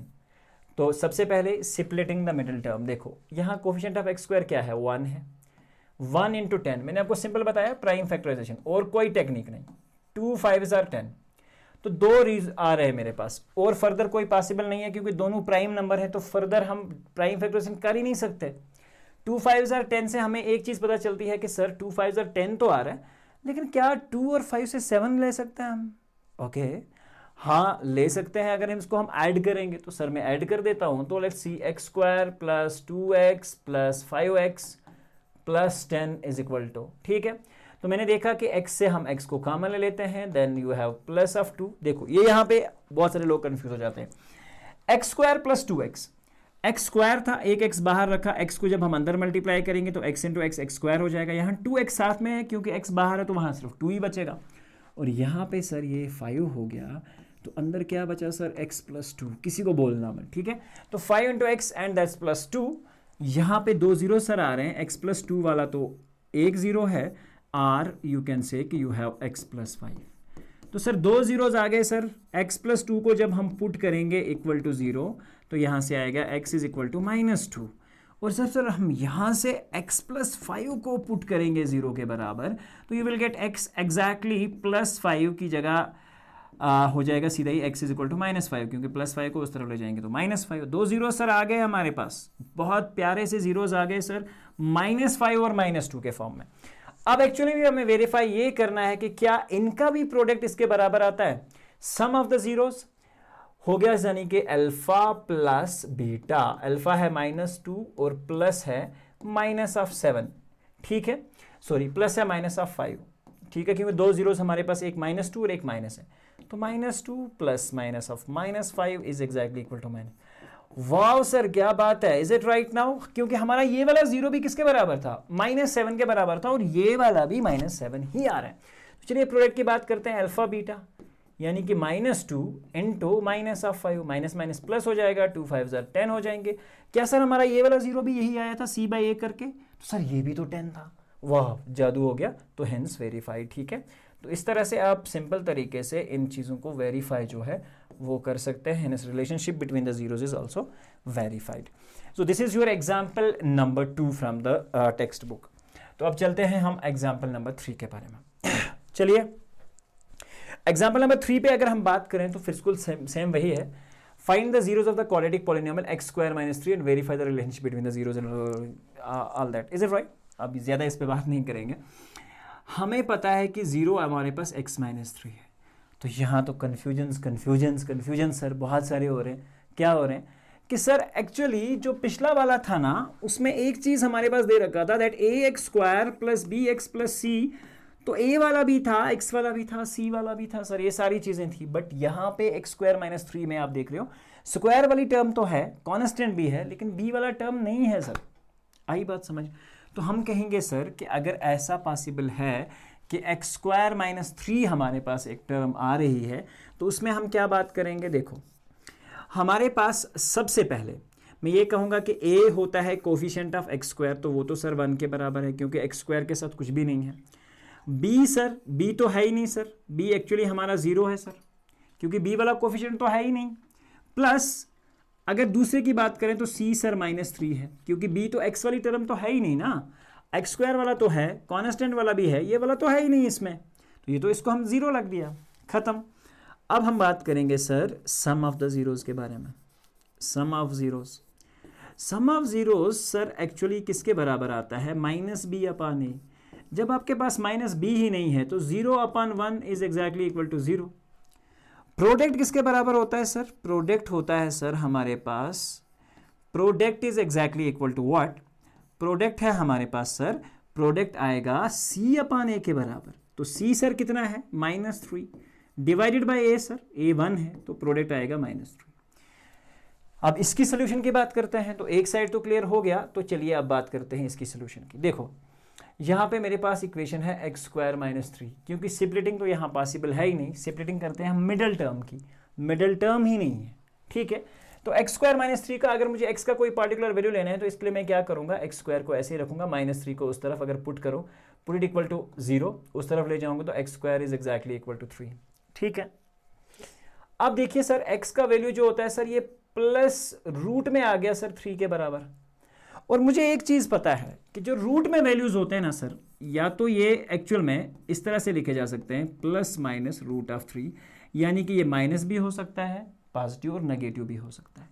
तो इसका मतलब है कि 2 रूट्स आ गए, एक तो सर आपका रूट है +√3 और दूसरा रूट है सर आपका -√3। तो ये 2 रूट्स हमारे पास निकल के आ रहे हैं, ठीक है। तो चलिए अब बात करते हैं दोनों रूट्स के बारे में। तो देखिए सर, अगर हम बात करेंगे सर सबसे पहले एडिशन की, सम ऑफ द जीरोस, यानी कि अल्फा प्लस बीटा। तो देखिए मेरा अल्फा किसके बराबर है, +√3 एंड आई हैव -√3। प्लस अगर करना था लेकिन प्लस माइनस है, तो प्लस माइनस कितना हो जाएगा, माइनस, +√3 -√3 आंसर 0। और यहाँ पे भी देखो b - a sum of the zeros क्या था, 0 के बराबर। अब प्रोडक्ट की बात करते हैं सर, तो प्रोडक्ट था हमारे पास √3 इंटू -√3, ठीक है। तो √3 इंटू √3 कितना हो जाएगा, √3 का स्क्वायर, और साथ में माइनस बाहर रहेगा, स्क्वायर और रूट कैंसिल हो जाएगा, यू विल गेट -3। तो सर प्रोडक्ट किसके बराबर आ रहा था, -3, और यहाँ पर भी प्रोडक्ट -3 के ही बराबर है। क्या बात है सर, तो ये वाला पोर्शन भी आपका क्वेश्चन नंबर जो एग्जाम्पल नंबर 3 था वो भी क्लियर हुआ। अब बात करते हैं एग्जाम्पल नंबर 4 की। फाइंड द क्वाड्रेटिक पॉलिनोमियल अगर उसके आपके पास सम और प्रोडक्ट दे रखे हैं, ठीक है। तो इसके लिए एक सिंपल सा मैं आपको मसाला देने वाला हूं, वो मसाला आप अपनी कॉपी पे साथ में लिखेंगे।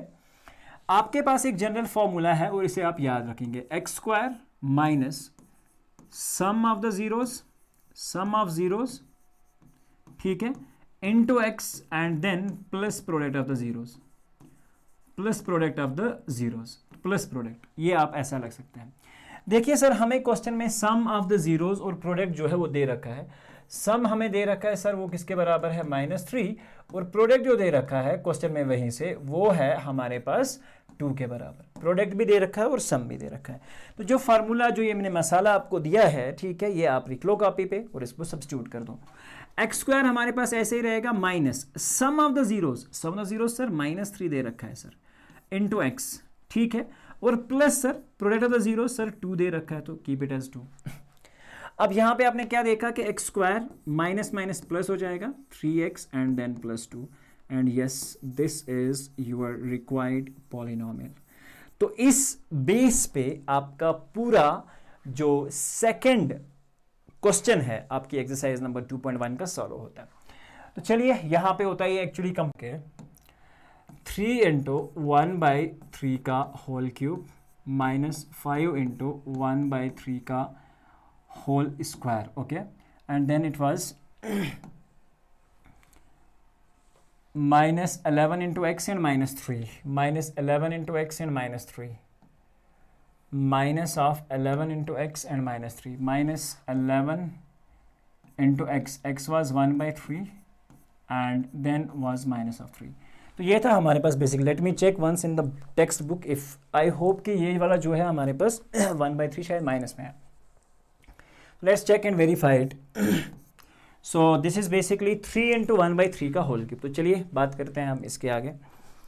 3 इंटू 1/3 तो ये हो जाएगा सर 3 इंटू 1/3 का होल क्यूब हो जाएगा सर 3 स्क्वायर इंटू 3, ऐसा भी लिख सकते हैं हम, ठीक है। उसके बाद -5 इंटू 1/3 इंटू 3, देखते कोई चीज़ कैंसिल मत हो जाए, -11 into 1/3, so that's 11/3 and then -3, it's like that, ठीक है। So this is how it is actually. I hope, let me check कि ये माइनस तो नहीं होगा। ओके तो मैं एक टेक्स्ट बुक ले लेता हूँ एक बार, तो मैं ये चेक कर लेता हूँ। इट्स -1/3, ठीक है। So that's the reason actually कि ये हमें जो लास्ट पे वेरीफाई नहीं हो पा रहा था ना, तो ये एक्चुअली उसी के बराबर था, तो there is no problem in that. सो एक्चुअल में आपने अब ये भी चीज़ देख ली होगी कि ये -1/3 है और -1/3 पे ये वेरीफाई हो जाएगा, ठीक है। अब मैं आपको दिखा देता हूँ। तो 3 इंटू -1/3, तो ये वाला पोर्शन जो है अब हमारा माइनस में हो गया, तो ये वाला पॉजिटिव ही रहेगा क्योंकि -1/3 का स्क्वायर करेंगे तो पॉजिटिव आ जाएगा। -11 इंटू 1/3, तो माइनस और माइनस प्लस हो जाएगा, तो ये 11/3 हो जाएगा और ये लास्ट वाला -3 ऐसे ही रहेगा। तो 3 इंटू माइनस, देखो ये हो जाएगा 3 डिवाइडेड बाई, यानी कि -3/27, ठीक है, क्योंकि जब 3 इंटू -1/27 होगा तो -3/27। -5 इंटू 1/3, बाहर वाला -5 है, ये वाला पॉजिटिव रहेगा, तो माइनस यहाँ पे हो जाएगा -5/3, 3 = 9, और यहाँ प्लस हो जाएगा 11 डिवाइडेड बाई 3, और यहाँ हो जाएगा -3। तो अब हम एक काम करते हैं यहाँ पे, अगर हमारे पास ये 3 आ रहा है तो 3 1 = 3, 3 9 = 27, सो ये हो जाएगा -1/9 -5/9, ठीक है, एंड प्लस 11/3 एंड देन -3। तो यहाँ पे अब मैं एक ही स्टेप वैसा ही करूँगा, ठीक है, और वो स्टेप क्या रहेगा मेरे लिए कि मैं यहाँ पे इस वाले -3 को डिवाइड बाय 1 करके 3 और 3 से मल्टीप्लाई कर दूंगा ताकि मेरे पास एलसीएम सेम हो जाए। -1/-9, तो ये हो जाएगा -6/9, ठीक। और यहाँ पे हमने क्या देखा कि प्लस 11/3 ऐसे ही रहेगा, -3 3 = 9, तो 3 3 = कितना हो जाएगा हमारे पास 9 डिवाइडेड बाई 3, ठीक है। तो -6/9 -6 डिवाइडेड बाई 9 एंड देन यहाँ पे हो जाएगा 11 - 2, तो that's actually equal to, okay I hope we are doing it perfectly और नॉट, सॉरी यहाँ पे हमें माइनस था ना, तो ये हाँ 11 इंटू -1/3, सो ये हो जाएगा माइनस और माइनस प्लस, 11 1 = 11 डिवाइड बाई 3 और -3, सो 3 divide by 27 -5/9 11/3 and -3, so -1/9 -5/9 and यहाँ पे 3। अब एक काम करते हैं, हम यहाँ पे सारा एलसीएम एक ही बार में जो है वो लेते हैं, ठीक है, करेक्ट एक एलसीएम लेते हैं। 1/9 तो हमारे पास था ही, इसको भी हम क्या करेंगे यहाँ पे 9 बनाने के लिए, ताकि हमें एक ही बार में ये सॉल्व हो जाए, ज़्यादा लंबा चौड़ा ना जाना पड़े। तो 11/3 को मैं एक काम करता हूँ, 11/3 will exactly be equal to, इसको मैं 9 बनाने की कोशिश करूँगा तो I will multiply it by 3, ठीक है, और यहाँ पे भी डिवाइड में मैं 3 से मल्टीप्लाई करूँगा, और यहाँ से जब मैंने 3 से मल्टीप्लाई करा तो अब मैं 3 से ना करके 9 से मल्टीप्लाई करूँगा ताकि मेरा सारा सेम ही हो जाए, ठीक है। तो 9/9 -9/9, 3 इंटू 9/9। अब चेक करते हैं, -1/9, ठीक है, एक आएगा हमारे पास -1/9 -5/9, ठीक है। सेकेंड इज 11 3 = 33, तो ये आ जाएगा +33/9, और यहाँ 3 9 = 27, तो ये आ जाएगा -27/9, ठीक है, एंड यस अब ये 0 के बराबर हो रहा है, ठीक है। तो यहाँ पे आप देख सकते हैं मेरे पास 33 पॉजिटिव्स हैं, 27 और 5 कितना हो गया 32 और 1 1, तो ये एक्चुअली क्या है 33/9 एंड देन यू हैव -33/9, तो आंसर एक्चुअली 0 आ रहा है। तो एक्चुअली मैं प्रूव क्या कर रहा था कि ये सारे जो है एग्जैक्टली इक्वल टू 0 के बराबर आ रहे हैं, क्योंकि यहाँ आपने देखा ये पॉजिटिव है, ये सारे वैल्यूज नेगेटिव्स है, अगर नेगेटिव को हम अलग से ऐड करेंगे तो -27/9 5/9 ऐड होने के बाद 27 और 5 32 और 1 कितना आ जाता है 33, तो 33/9 माइनस करेंगे तो 0। अब हमने एक चीज़ चेक करी सर कि ये 0 तो आ गया, ठीक है, 0 के बराबर तो आ रहा है, लेकिन अब हमें क्या वेरीफाई करना है, रिलेशनशिप बिटवीन द जीरोस, जो कि मैं आपको पहले ही बता चुका हूँ कि एक्चुअल में अगर हम रिलेशन की बात करें तो इसमें जो हमारे पास जीरोस होते हैं, यानी कि alpha plus beta plus gamma, ठीक है, alpha plus beta plus gamma, इसका जो आता है वो सी बाई ए के बराबर आता है, ठीक है, यानी कि minus b by a, sorry not c by a, minus of b by a, तो ये आता है हमारे पास minus of b by a के बराबर। इस तरह से alpha beta plus beta gamma plus alpha gamma, इसका वैल्यू हमारे पास आया था सर सी अपान ए के बराबर, और लास्ट पे था अल्फ़ा बीटा और गामा, यानी कि 3 0, इसका प्रोडक्ट आया था हमारे पास माइनस ऑफ डी अपान ए के बराबर। अब हमारे पास जो अल्फ़ा बीटाज हैं जो क्वेश्चन में दे रखे हैं वो अल्फ़ा बीटाज क्या है, ठीक है, एक अल्फ़ा बीटा है हमारे पास पहले 3, फिर है -1 और एक है 1/3। अब इसके लिए हमें ये सारे वेरिफिकेशंस करके चेक करना है कि क्या वो माइनस बी बाई ए के बराबर आएगा। और यहाँ पे एक और चीज़ मैं आपको बता दूं कि हमारा जो पोलिनोमियल है, मैं एक बार पोलिनोमियल को कॉपी कर लेता हूँ बोर्ड पे टेक्स्ट बुक से, ताकि हमें इसका आइडिया हो जाए कि पोलिनोमियल हमारे पास क्या था, ठीक है। तो पोलिनोमियल है हमारे पास, और ये एग्जाम्पल मैं आपको बता दूं कि this is actually on the new pattern book page number 22 पे, ठीक है। एग्जाम्पल है हमारे पास 3x³ माइनस 5x² माइनस ऑफ 11x and then minus of 3, ये है हमारे पास पोलिनोमियल, ठीक है। अब यहाँ पे आप एक चीज़ देख पा रहे होंगे कि मेरे पास रूट्स तो हैं। यहाँ अगर मैं बात करूँ a की, तो a किसके बराबर है, 3 के बराबर, b किसके बराबर है, -5 के बराबर। तो यहाँ पे हमने देखा c किसके बराबर है, c x है ना यहाँ पे, तो c एक्चुअली किसके बराबर है, माइनस ऑफ 11 के बराबर। और अगर d की हम बात करें तो d is exactly equal to minus of 3। अब alpha plus beta plus gamma की बात करते हैं, क्या वो माइनस बी बाई ए के बराबर आते हैं या नहीं। अल्फा बीटा और गामा यानी कि 3 plus minus of 1 and then plus यहाँ पे -1/3 है, फिर से हमने गलती किया था, minus of 1/3 is exactly equal to minus b upon a. तो देखिए माइनस बी, इसमें से अगर हम देखें तो माइनस बी ऑलरेडी हमारे पास -5 है, तो ये वाला माइनस और फिर बी वाला -5 अपान ए, तो ये आना चाहिए हमारे पास 5/3 के बराबर। लेट्स चेक, 3 प्लस -1, तो ये हो जाएगा हमारे पास सीधा ही 3 प्लस माइनस, तो 3 - 1 हो जाएगा 2 प्लस और माइनस फिर से हो जाएगा, ये एक्चुअली में आएगा 2 - 1/3। और 2 - 1/3 का अगर हम वैल्यू देखें तो ये 3 2s are 6 - 1/3, तो 6 - 1 हो जाएगा 5/3, दैट्स परफेक्टली करेक्ट, यानी कि ये बराबर आ रहा है, ठीक है। तो ये एक्चुअली मैंने क्रॉस मल्टीप्लाई किया यहाँ पे, 3 2s are 6 - 1/3, तो 5/3 इक्वल आ रहा है। अब दूसरी बात, अगर हम बात करें अल्फा बीटा, बीटा गामा और गामा अल्फा की, ठीक है, तो ये आते हैं सी बाई ए के बराबर। और सी बाई ए यहाँ से देख लो, सी बाई ए क्या है, -11 और ए है 3, यानी कि ये वैल्यू जो है एक्चुअली कौन सा वैल्यू, अल्फा बीटा, अल्फा और बीटा, देखियो पहला वैल्यू और दूसरा वैल्यू। अल्फा किसके बराबर है, 3 × -1, 3, इसको मान के चलो आप अल्फा, इसको बीटा और इसको गामा, चलो ठीक है।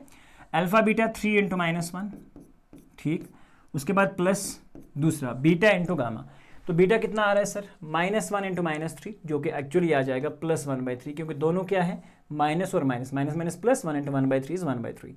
और प्लस आपका आ जाएगा तीसरा वाला जो कि है अल्फा और गामा। अल्फा और गामा किसके बराबर है सर, ये अल्फा रहा 3 और गामा 3 × -1/3, तो यहाँ से 3 और 3 कैंसिल, तो ये -1 बचेगा, 3 × -1 -3 प्लस 1/3 एंड देन आपके पास बचेगा लास्ट वाला जो है वो -1, ठीक है। तो यहाँ से -3 और -1 हो जाएगा -4 प्लस 1/3, 3 × -4 कितना हो जाएगा सर, -12 प्लस ऑफ 1/3, तो -12 प्लस 1/3 किसके बराबर आ रहा है, -11/3, ठीक है। तो यही मैं आपको बता रहा था कि हमारे पास जो जीरोज़ हैं यानी कि वो किसके बराबर था, c बाई ए के बराबर। c किसके बराबर है, -11 और a किसके बराबर है, 3, तो इसका मतलब है ये भी हमारे पास वेरीफाई हो रहा। तीसरी बात, alpha into beta into gamma, ठीक है, तीनों को मल्टीप्लाई कर दो, अब तीनों जीरोज को, 3 × -1 × -1/3, तो यहाँ से देखो 3 से सीधा ही 3 कैंसिल हो जाएगा, -1 × -1, answer is exactly equal to +1। तो अगर हम बात करेंगे अब d बाई ए की, यानी कि -d अपान ए, देखिए माइनस ऑफ डी, हमारे पास माइनस ऑफ डी किसके बराबर है, वो है actually minus of d is exactly equal to 3, तो ये है -3 डिवाइड बाई ए, ए का वैल्यू भी है 3 के बराबर, माइनस और minus cancel, 3 / 3 is exactly equal to 1। तो यहाँ पे हमारा ये जो पर्टिकुलर एग्जाम्पल है वो ख़त्म होता है, ठीक है। So there was a simple mistake. आपने देखा है एग्जाम में ये सारी चीज़ें बहुत अच्छे से हैं कि क्वेश्चन को क्लियरली पढ़ें, इससे एक मैसेज और भी हम सीख सकते हैं। तो अब चलिए अब बात करते हैं एक्सरसाइज की। एक्सरसाइज बहुत सिंपल है और बहुत आसान है। x² - 2x - 8, इसके आपको जीरोज़ निकालने हैं और रिलेशन वेरीफाई करने हैं। तो चलिए अब बात करते हैं, बहुत सिंपल है। x² - 2x - 8, ध्यान रखो फिर से स्प्लिटिंग मिडिल टर्म मैंने आपको पहले ही बता दिया था कि स्प्लिटिंग मिडिल टर्म के लिए जब भी हम बात करते हैं, या तो आप ऐसा कर लो, पहले a = 1, b = -2 एंड c = -8। अगर इसे मैं कंपेयर करता हूँ ax² + bx + c के साथ, तो a का वैल्यू 1 आएगा, b का वैल्यू एक्चुअली -2 है, तो जैसा कि आप देख रहे हो, और c का वैल्यू है -8। तो यहाँ क्या चीज़ आपने करनी है सबसे पहले कि प्रोडक्ट ऑफ द ज़ीरोज़, यानी कि यह सम ऑफ ज़ीरोज़ होता है -b/a, और जो -b/a है आपके पास वो है -2, और ऑलरेडी ये -2 था और b का वैल्यू भी माइनस में है, तो -+2 / a कितना हो जाएगा 1, तो आंसर आएगा 2। प्रोडक्ट क्या है सर, c/a, प्रोडक्ट का वैल्यू होता है c/a, तो प्रोडक्ट से मतलब है c / a, c is exactly equal to -8 और डिवाइड बाय 1, तो आंसर आएगा सर -8। अब हम देखते हैं स्प्लिटिंग मिडिल टर्म से कि क्या ये हमारे पास वैल्यू सिंपल यही आते हैं या कुछ और आते हैं। x² - 2x and then -8। तो पहला step, coefficient of x² in the last term, यानी कि a × c। एक्चुअल में आप ध्यान रखोगे a × c, मल्टीप्लाई कर लिया हमने 8, तो सीधा ही prime factorisation, 2 4s are 8, 2 2s are 4। देखिए हमारे पास अब क्या कॉम्बिनेशन है, 2 × 2 × 2। तो पहले मैं चेक करूंगा ये वाला 2 और रिमेनिंग पार्ट 2 × 4, 8 तो आ रहा है। क्या ऐसा पॉसिबल है कि 2 और 4 को मैं ऐड या माइनस करूं, मेरे पास 2 और 4 है, तो इससे मुझे -2 मिल जाए? हाँ सर पॉसिबल है, अगर 4 में से हम 2 माइनस करेंगे तो 2 आएगा, ठीक है।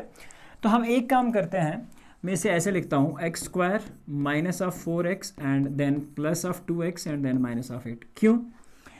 -4x और 2x प्लस माइनस क्या हो जाएगा आपके पास, -4x में से 2x आएंगे, तो माइनस वैल्यू रहेगा, माइनस इसलिए मैंने बड़ा रखा है।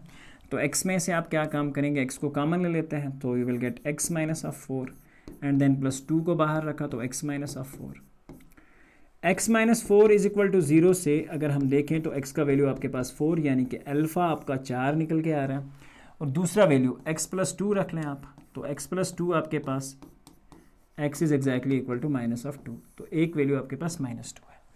अब हम यहाँ रिलेशन को वेरीफाई करेंगे, और रिलेशन क्या होनी चाहिए कि एक्चुअल में 2 का सम कितना आना चाहिए, हमने पहले देखा 2, तो चलिए देखते हैं। एक वैल्यू हमारे पास है 4 सम ऑफ द ज़ीरोज़, यानी कि अल्फ़ा प्लस बीटा, वो किसके बराबर है, alpha plus beta. Alpha plus beta हमारे पास है एक्चुअल में, अगर हम देखें यहाँ पे, ठीक है, अल्फ़ा प्लस बीटा दोनों का जो हमारे पास जो वैल्यूज़ आए हैं, 4 प्लस एक आया है -2। आप देख सकते हैं 4 + - इज़ -2, आंसर क्या आ रहा है 2, जो कि हमें यहाँ पे भी यही वाला 2 मिला है, देख लो b/a के हिसाब से। अब प्रोडक्ट देख लेते हैं, तो ऑब्वियसली प्रोडक्ट में आपने देखा अल्फ़ा और बीटा हमें करना है, यानी कि 2 जो ज़ीरोज़ मेरे पास आए उनका प्रोडक्ट। तो हम देख सकते हैं 4 × -2, आंसर क्या आ रहा है -8, and hence verified. This is your part number 1। तो let's take the screenshot and move to the next part. 4s² - 4s and then +1, ठीक है। सो अगर आप इसमें भी बात करेंगे तो देखिए यहाँ से भी पहला टर्म क्या है, 1 × 4। अगर 4 की मैं प्राइम फैक्टराइजेशन करता हूँ, बहुत सिंपल है, 2 2s are 4, तो यही पॉसिबिलिटी है। क्या 2 और 2 से अगर हम ऐड माइनस करें तो यस 4 आ सकता है 2 और 2 को ऐड करने से। अब यहाँ पे एक चीज़ देख सकते हैं आप, 4s² - 4s एंड देन +1, तो इसे मैं ऐसे लिखता हूँ 4s² - 2s एंड देन -1, ठीक है। अब यहाँ पे एक चीज़ है, अगर मैं यहाँ से 2 को कॉमन ले सकता हूँ, क्योंकि यहाँ पे मुझे 2 दिख रहा है, यहाँ पे भी 2 दिख रहा है, और इसमें से 2 को मैं कॉमन ले रहा हूँ, तो आई विल गेट 2, और साथ में मैं s को भी कॉमन ले रहा हूँ, 2 और s को भी, ठीक है।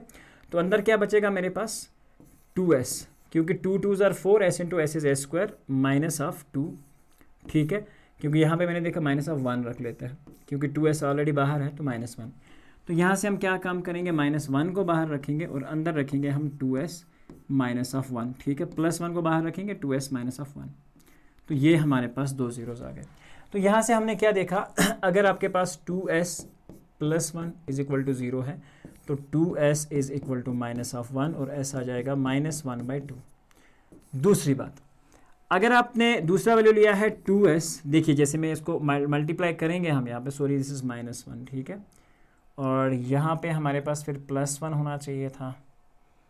ओके, 2s है हमारे पास, तो हमने क्या लिया था 2s और 2s, तो -4x तो आ रहा है, दैट्स गुड। 2s हमने बाहर लिया, 2s into 2s is +4x, 2s into -1, so it's -2s, और यहाँ पे अगर हम ओके इट्स -2s, सॉरी, तो ये वाला माइनस रहेगा, ठीक है, माइनस, सो -1 बाहर रहेगा, -1 into -1, so it's actually coming out to be +1। Okay, so last वाला हमारे पास जो है वैल्यू +1 ही है। Okay, so -1 into -1, so you are actually, ये वाला प्लस है, सॉरी ये मैंने यहाँ गलत लिख दिया था। ओके, सो ठीक है, अब यहाँ से अब बात करेंगे 2s -1, तो यहाँ से भी वैल्यू आता है 1/2 के बराबर, यानी कि ये जो दो वैल्यूज़ हमारे पास आ गए दोनों 1/2 और 1/2 के बराबर है। एक हमारे पास 2s -1 से निकला है, सो 2s -1, 2s of -1, तो minus, again I have written it wrong, 2s -1, तो ये दोनों वैल्यूज़ किसके बराबर आ रहे हैं 1/2, यानी कि पॉजिटिव 1/2 आ रहे हैं। अगर ये दोनों वैल्यूज़ पॉजिटिव 1/2 है, तो यहाँ से हमें एक चीज़ का आप ध्यान रखना है कि अगर इसे हम कंपेयर करते हैं तो देखिए a का वैल्यू कितना है 4, your a is equal to 4, b is equal to -4 और c आपके पास है 1 के बराबर। तो सबसे पहले हम देख लेते हैं इन दो का प्रोडक्ट, यानी कि अल्फ़ा प्लस बीटा, तो 1/2, ठीक है, दोनों एक ही वैल्यू है, 1/2 प्लस 1/2 आंसर आएगा 1/4, ठीक है। सो बहुत सिंपल है, सॉरी, या आप इसे आंसर आएगा 1 के बराबर, हाफ प्लस हाफ इज़ 1। अब alpha into beta, alpha beta आ जाएगा 1/2 इंटू 1/2, आंसर आएगा 1/4, ठीक है, हो गई दो चीज़ें। अब इसी को हमें वेरीफाई करना है विद रिस्पेक्ट टू दिस, यानी कि सम किसके बराबर होता है, हमें पता है -b/a के बराबर होता है, तो -b किसके बराबर है, -b अगर हम देखें -4, ठीक है, -4/a, a हमारे पास किसके बराबर है माइनस, और यहाँ पे a का वैल्यू भी माइनस है, तो डिवाइड बाय 4, a का वैल्यू आपके पास देख लो वहाँ पे 4 है, -4 और 4, क्योंकि ये ऑलरेडी -b है, तो एक ये माइनस और जो b वाला माइनस है, ये माइनस और ये माइनस प्लस हो जाएंगे, 4/4 इज 1, जो कि आपका इसके बराबर आ रहा है, वेरीफाई भी हो रहा है। प्रोडक्ट की अगर हम बात करें तो what is product here, c/a, product होता है हमारा c/a के बराबर। अब यहाँ से अगर आप अच्छे से ध्यान रखोगे c/a, तो c किसके बराबर है 1 डिवाइड बाई a, तो वो आ रहा है 1 डिवाइडेड बाई 4, ठीक है, तो जो कि ऑलरेडी इसके बराबर है, and hence it's getting verified. तो चलिए अब बात करते हैं पार्ट नंबर 3 के बारे में।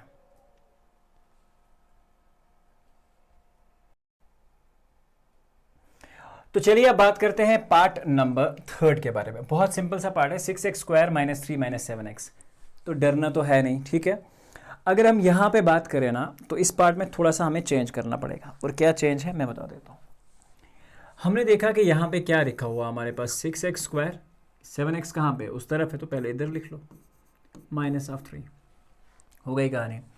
सर a किसके बराबर है, sir a is 6, b is -7 and c is -3। तो sir sum of the zeros किसके बराबर होता है, ठीक है सर, पूरे वीडियो में हम बात कर चुके हैं, प्रूव भी दे चुके हैं सर, तो वो होता है -b/a। तो सर -b कितना है सर आपका, -b है सर -7 -7/a, कितना है सर 6, तो माइनस माइनस प्लस, आंसर आ गया सर 7/6। सर अगर हम प्रोडक्ट की बात करें सर, तो प्रोडक्ट किसके बराबर है सर, सर सुनने में आया है कि c/a के बराबर होता है, ठीक है, c किसके बराबर है -3 और a किसके बराबर है 6 के बराबर, सो -3, 3 1s are 3 2s are, तो आंसर आएगा सर -1/2। तो ये हमारे पास दो पार्टिकुलर वैल्यूज़ जो है वो निकल के आ रहे हैं सम और प्रोडक्ट के। अब हम आगे चलेंगे और इसका हम करेंगे सिंप्लीफाई और स्प्लिटिंग मिडिल टर्म, जहाँ पे आप देख रहे हैं 6x² -7x और -3। 3 को अगर हमने 6 के साथ मल्टीप्लाई किया तो सर 3 6 are 18 हो जाएगा। अब सर 18 की प्राइम फैक्टराइजेशन करेंगे सर, 2 9s are, ठीक है, और फिर सर 3 3s are हो जाएगा सर, और ये हमारे पास बन के आ गया सर 2 × 3 × 3। सर पहले हम 2 ले लेते हैं, फिर इन दो का प्रोडक्ट देखते हैं। 2 × 3 3s are 9, क्या 9 और 2 7 दे सकते हैं सर, 9 - 2 7 आ सकता है सर, सो मतलब स्प्लिटिंग मिडिल टर्म हो गई। तो हम एक काम करेंगे सर 6x² प्लस, प्लस नहीं रखेंगे क्योंकि हमें वैल्यू एक्चुअली माइनस में चाहिए, क्योंकि ये वाला सेंट्रल वैल्यू माइनस में है। तो मैं यहाँ पे एक काम कर लेता हूँ, ठीक है, या तो आप इस तरह से लिख सकते हो कि you can write it as +2x minus of 7x, ठीक है, minus of 9x, sorry, minus of 9x and then minus of 3, इस तरह से भी हो जाएगा, ठीक है, क्योंकि 2x और 3x में से सिंपली 2 कॉमन आ जाएगा और यहाँ से 9x में से 3 कॉमन आ जाएगा। तो 2x यहाँ पे है, यहाँ पे 6x स्क्वायर है, तो 2x को सीधा डायरेक्टली कॉमन उठा लो, 2x और यहाँ पे 3 और साथ में x, और यहाँ पे क्या बचा सर हमारे पास +1, क्योंकि 2 3s are 6, x into x is x square, 2 1s are 2, minus यहाँ पे 3 कॉमन ले लो तो अंदर फिर से यही बचेगा 3x और +1। देखिए sir, -3 into 3x is 9x, minus into minus is plus, ठीक है, तो यहाँ पे आप इजीली चेक कर सकते हैं, -3 इंटू +1, ठीक है, तो आंसर कितना आया हमारे पास -3। अब यहाँ पे हमने एक चीज़ चेक कर ली कि हमारे पास 2 जीरोज जो आ रहे हैं, एक है 2x माइनस ऑफ 3 और इज इक्वल टू, अगर इसे 0 पुट करते हैं यानी कि ये 2, ठीक है, और 2 सेम जीरोज जो हैं वो है 3x minus 3x plus of 1 is equal to 0, 2x minus of 3 and 2x is exactly equal to 3, x is equal to 3 divided by 2, 3 divided by 2, एक x हमारे पास 3/2 आ रहा है, और दूसरा x अगर हम देखें 3x is equal to minus of 1, और यहाँ से कितना हो जाएगा, x इज इक्वल टू -1/3, तो ये दो वैल्यूज़ हमारे पास आ रहे हैं, x इज इक्वल टू -1/3 और x आ रहा है 3/2 के बराबर। अब हम दोनों चीज़ों को वेरीफाई करके यहाँ पे चेक कर लेते हैं कि क्या अल्फ़ा प्लस बीटा का भी वैल्यू ऐसा ही आ रहा है या नहीं। अल्फ़ा यानी कि 3/2 प्लस -1/3, ठीक है, तो ये इन दो का वैल्यू कितना आना चाहिए, 7/6। सो लेट्स चेक कि क्या आता है या नहीं। क्रॉस मल्टीप्लाई करेंगे, 3 3s are 9, 2 into -1 is actually going to be -1 here, -2 here, divided by 2 3s are 6, 9 minus 2 is 7, 7 divided by 6, शायद कुछ ऐसा ही आ रहा था, और yes it's gonna be equal to 7/6। दूसरी बात करते हैं प्रोडक्ट की सर, तो प्रोडक्ट किसके बराबर है, एक जीरो है हमारे पास, 3/2 into -1/3, तो सर 3 से 3 कैंसिल हो जाएगा, -1/2 ही हमारे पास बचेगा, तो -1/2 प्रोडक्ट आ रहा है सर, और ये एग्जैक्टली इक्वल है। तो यहाँ पे होता है हमारा पार्ट नंबर 3 जो है वो कंप्लीट, ठीक है। अब बढ़ते हैं नेक्स्ट पार्ट की जानिब, और नेक्स्ट पार्ट क्या है हमारे पास, 4u + 8u। यहाँ पे भी एक कहानी, एक एग्जाम्पल हमने ऐसा ही किया था, उसमें b नहीं था, यहाँ c नहीं है, तो इसमें हम क्या काम करेंगे, इसमें आपको कुछ भी नहीं करना, ठीक है, एक सिंपल तरीका है वो मैं आपको समझा देता हूँ। लेट्स टेक 4u कॉमन, ठीक है, 4u हम कॉमन करेंगे तो यहाँ सिर्फ बचा u, ठीक है, और प्लस यहाँ पे बचा 2 हमारे पास सिर्फ, ठीक है, यानी कि 4u इज इक्वल टू 0 और u + 2 इज इक्वल टू 0, दो जीरोज, 4u से u ऑब्वियसली 0 आ जाएगा, वन ऑफ द 0 इज 0, और u + 2 से एक u आ रहा है -2, तो यानी कि दो वैल्यूज़ हैं, एक 0 है और एक -1/2 है। अब यहाँ से अगर इसके हिसाब से हम a देखें तो सर a का वैल्यू आ रहा है हमारे पास 4, जो कि हमारा कोफिशिएंट ऑफ x स्क्वायर है, और b का वैल्यू आ रहा है सर 8, ठीक है।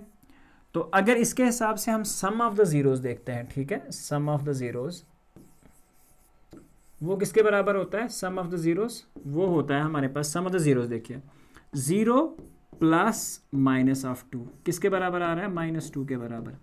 और अगर हम प्रोडक्ट देखेंगे 0 इंटू -2, जो कि हमारा प्रोडक्ट आ रहा है p, ठीक है, वो किसके बराबर आ रहा है, सीधा ही 0 के बराबर। अब यही चीज़ हम यहाँ पे कोफिशिएंट्स के साथ भी चेक करते हैं, ठीक है। सम किसके बराबर होता है, -b/a, तो देखिए b किसके बराबर है 8, तो हाँ यानी कि -8/a है 4 1s are और 4 2s are, -2 आपका आंसर आ रहा है सम का, और यहाँ पे भी सम का आंसर -2 है। और प्रोडक्ट हमें पता है कि प्रोडक्ट होता है c/a, लेकिन यहाँ प्रोडक्ट तो c है ही नहीं, c 0 है, 0/a आंसर इज 0, तो यहाँ पे भी एक्चुअली आपके पास वैल्यू जो है वो 0 आ रहा है। तो हो गया आपका ये वाला पार्ट भी। Let's move to the part number 5, t² - 15। अगर इसकी हम बात करें तो यहाँ पे आप सीधा ही t² = 15 लिख सकते हैं, हम उस तरफ ले जाएंगे, तो t² can be written as, या आप लिख सकते हो पुट t² - 15 पुट दिस = 0। तो t square is equal to 15. Now t is exactly equal to plus minus root of 15. ठीक है, तो ये हो गया हमारे पास. और प्लस माइनस का मतलब है कि एक पॉजिटिव 15 है और एक नेगेटिव 15. हमारे पास दो रूट्स हैं. इसका एक एग्जाम्पल हम ऑलरेडी कर चुके हैं. तो यहाँ पे आपने एक चीज़ देखनी है कि सर एक्चुअल में अगर हम यहाँ a देखें तो a तो 1 है क्योंकि टी स्क्वायर का कोफिशिएंट 1 है, और c हमारे पास सर आ रहा है माइनस ऑफ 15, और b जो है वो 0 के बराबर है. चलिए अब सम की बात करते हैं. सम किसके बराबर होता है? Minus b by a. तो सर b किसके बराबर है? Minus 15 divided by a is 1, तो sum is equal to minus of 15. Sir product की बात कर लेते हैं. सर प्रोडक्ट होता है सर किसके बराबर? c upon a. तो c किसके बराबर है सर? 0 अपान a है हमारे पास 1, 0 अपान 1 इज 0. अब कोफिशिएंट्स के हिसाब से चेक करेंगे कि प्रोडक्ट सम किसके बराबर होता है. अब जो हमारे पास दो जीरोज आए हैं, एक तो है रूट ऑफ प्लस रूट 15 और इसको हम करेंगे plus with minus root of 15. ठीक है, minus root of 15. Plus minus is minus. 15 और 15 जो है आपके पास वो किसके बराबर हो रहा है? वो एक्चुअल में कट रहा है. ठीक है, माइनस बी बाई. यहाँ पे हमने एक चीज़ देखी थी कि जब मैंने सम किया था, सम ऑफ द जीरोस किसके बराबर होता है? Minus b by a. तो एक्चुअली हमारे पास b 0 था, मैंने यहाँ पे गलत लिखा है, मैंने c का वैल्यू लिख दिया. तो ये 0 बाई है, ये है 0 बाई. This is basically 0. हाँ, दिस इज 0. सम 0 आ रहा है, तो यहाँ पे भी सम 0 ही है क्योंकि यहाँ मुझे एक्चुअली में माइनस 15 जो है मेरा c है. I have to take here b. आई बात समझ? तो मैंने एक्चुअली क्या लिखा है? Minus b by a. तो b तो हमारे पास है ही नहीं. c बाई ए, c हमारे पास है एक्चुअली माइनस 15. ठीक है, तो c बाई ए की अगर हम बात करें ना, तो c किसके बराबर है? माइनस 15 डिवाइडेड बाई ए, यानी कि ये एक्चुअली माइनस प्रोडक्ट है माइनस 15. अब यहाँ पे अगर हम प्रोडक्ट की बात करेंगे तो प्रोडक्ट किसके बारे में आता है? देख लो, plus root of 15 into minus of root of 15. ठीक है, तो ये हो जाएगा माइनस बाहर, रूट ऑफ 15 का स्क्वायर, स्क्वायर और रूट कैंसल. आंसर क्या आया? Minus root of 15. ठीक है, तो ये आपका 5वां पार्ट हो गया. उसके बाद अब नेक्स्ट देख लो, last one, 3x square minus x minus 4. तो फिर से हम पहले चलेंगे स्प्लिटिंग मिडिल टर्म के बारे में. 3 4 आर 12. तो अगर हम 12 को यहाँ देख लेते हैं, इसकी प्राइम फैक्टराइजेशन 2 6 आर और 2 3 आर. ठीक है, 2 3 आर. तो ये क्या हो जाएगा? 4, यानी कि हमारे पास प्राइम फैक्टराइजेशन आ रही है 2 इंटू 2 इंटू 3. देखो, अगर 2 देखता हूँ मैं, उसके बाद 2 3 आर 6. 6 और 2 मुझे x नहीं दे सकते. ठीक है, अब मुझे एक और कंबाइन करना पड़ेगा, 2 2 और 4. क्या 4 और 3 को मैं प्लस माइनस करूँगा तो x आएगा? यस आएगा. 4 माइनस 3 जो है 6 x दे सकता है. तो इसका मतलब हुआ 3x square plus of 4x. Okay, it's not plus क्योंकि बीच वाला टर्म हमें माइनस रखना है, तो बड़ा हमें माइनस रखना पड़ेगा. तो इसे हम रखते हैं 3x, या इसे हम बहुत सिंपल ही कर लेते हैं यहाँ पे ताकि अगला स्टेप हमें आसान हो. तो मैं इसे रखूँगा plus 3x minus of 4x and then minus of 4. ठीक है, अब यहाँ एक चीज़ आप और ध्यान में रख लो, 3x स्क्वायर और 3x में से 3x कॉमन, अंदर बचेगा x प्लस 1, और यहाँ पे माइनस 4 बाहर और अंदर बचेगा x प्लस 1. यानी कि एक 0 आ रहा है हमारे पास. 3x minus of 4 is equal to 0. तो यहाँ से अगर इसे 3x देख लें, 3x is equal to 4, minus 4 को जब इधर ले जाएंगे तो x आ रहा है 4/3 के बराबर. ठीक, दूसरे से x प्लस 1 है तो x plus 1 is equal to 0. तो you will get x exactly equal to minus 1. तो ये वैल्यू है x is equal to minus 1. दो जीरोज आ गए हमारे पास. अब हम क्या काम करेंगे? नेक्स्ट स्टेप में हमारे पास होता है इनको verify. Alpha plus beta. Alpha beta 4/3 plus minus of 1. ठीक है, तो यहाँ से देख लो, 4 1s are 4 minus of 3 divided by 3, 4 minus 1, answer होगा 1/3. Alpha into beta 4/3 into minus of 1, तो आंसर हो जाएगा -4/3, क्योंकि इनसे माइनस 1 ही तो करना है. ठीक है, अब यहाँ पे देख लो एक और चीज़ है, वो है कोफिशिएंट के हिसाब से. a किसके बराबर है? Your a is equal to 3, b is equal to -1, c is equal to -4. अब यहाँ से सम किसके बराबर होता है? Sum is minus b upon a, तो -1. ठीक है, तो यहाँ पे मैंने देखा माइनस, क्योंकि ऑलरेडी ये -b है और b का वैल्यू भी माइनस है, तो बाहर एक माइनस रहेगा. अपन ए कितना बराबर है 3, माइनस और माइनस प्लस हो जाएगा, आंसर आएगा 1/3। प्रोडक्ट ऑफ द जीरोस होता है सर सी के बराबर, प्रोडक्ट ऑफ द जीरोस होता है C/A। तो C/A के हिसाब से अगर हम चेक करेंगे तो -4, ठीक है, अपन ए इज एग्जैक्टली इक्वल टू 3, ठीक है, -4C -4/3, ठीक है। तो ये हमारा प्रोडक्ट देखो यहाँ पे भी -4/3 है और यहाँ पे भी -4/3 है। तो ये कंप्लीट करता है हमारा क्वेश्चन नंबर 1 के सारे पार्ट्स। अब बात करते हैं लास्ट वाला क्वेश्चन जो है कि बहुत सिंपल है।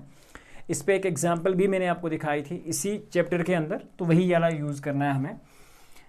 मैंने आपको एक मसाला दिया था और वो ये वाला मसाला था, x² minus of sum of the zeros minus sum of the zeros into x and then plus product. ये बस याद रखना है सर, ये याद है तो समझो काम हो गया।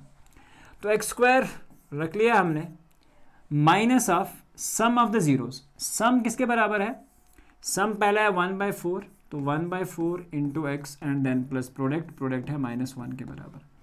तो x² minus x/4 plus minus is -1।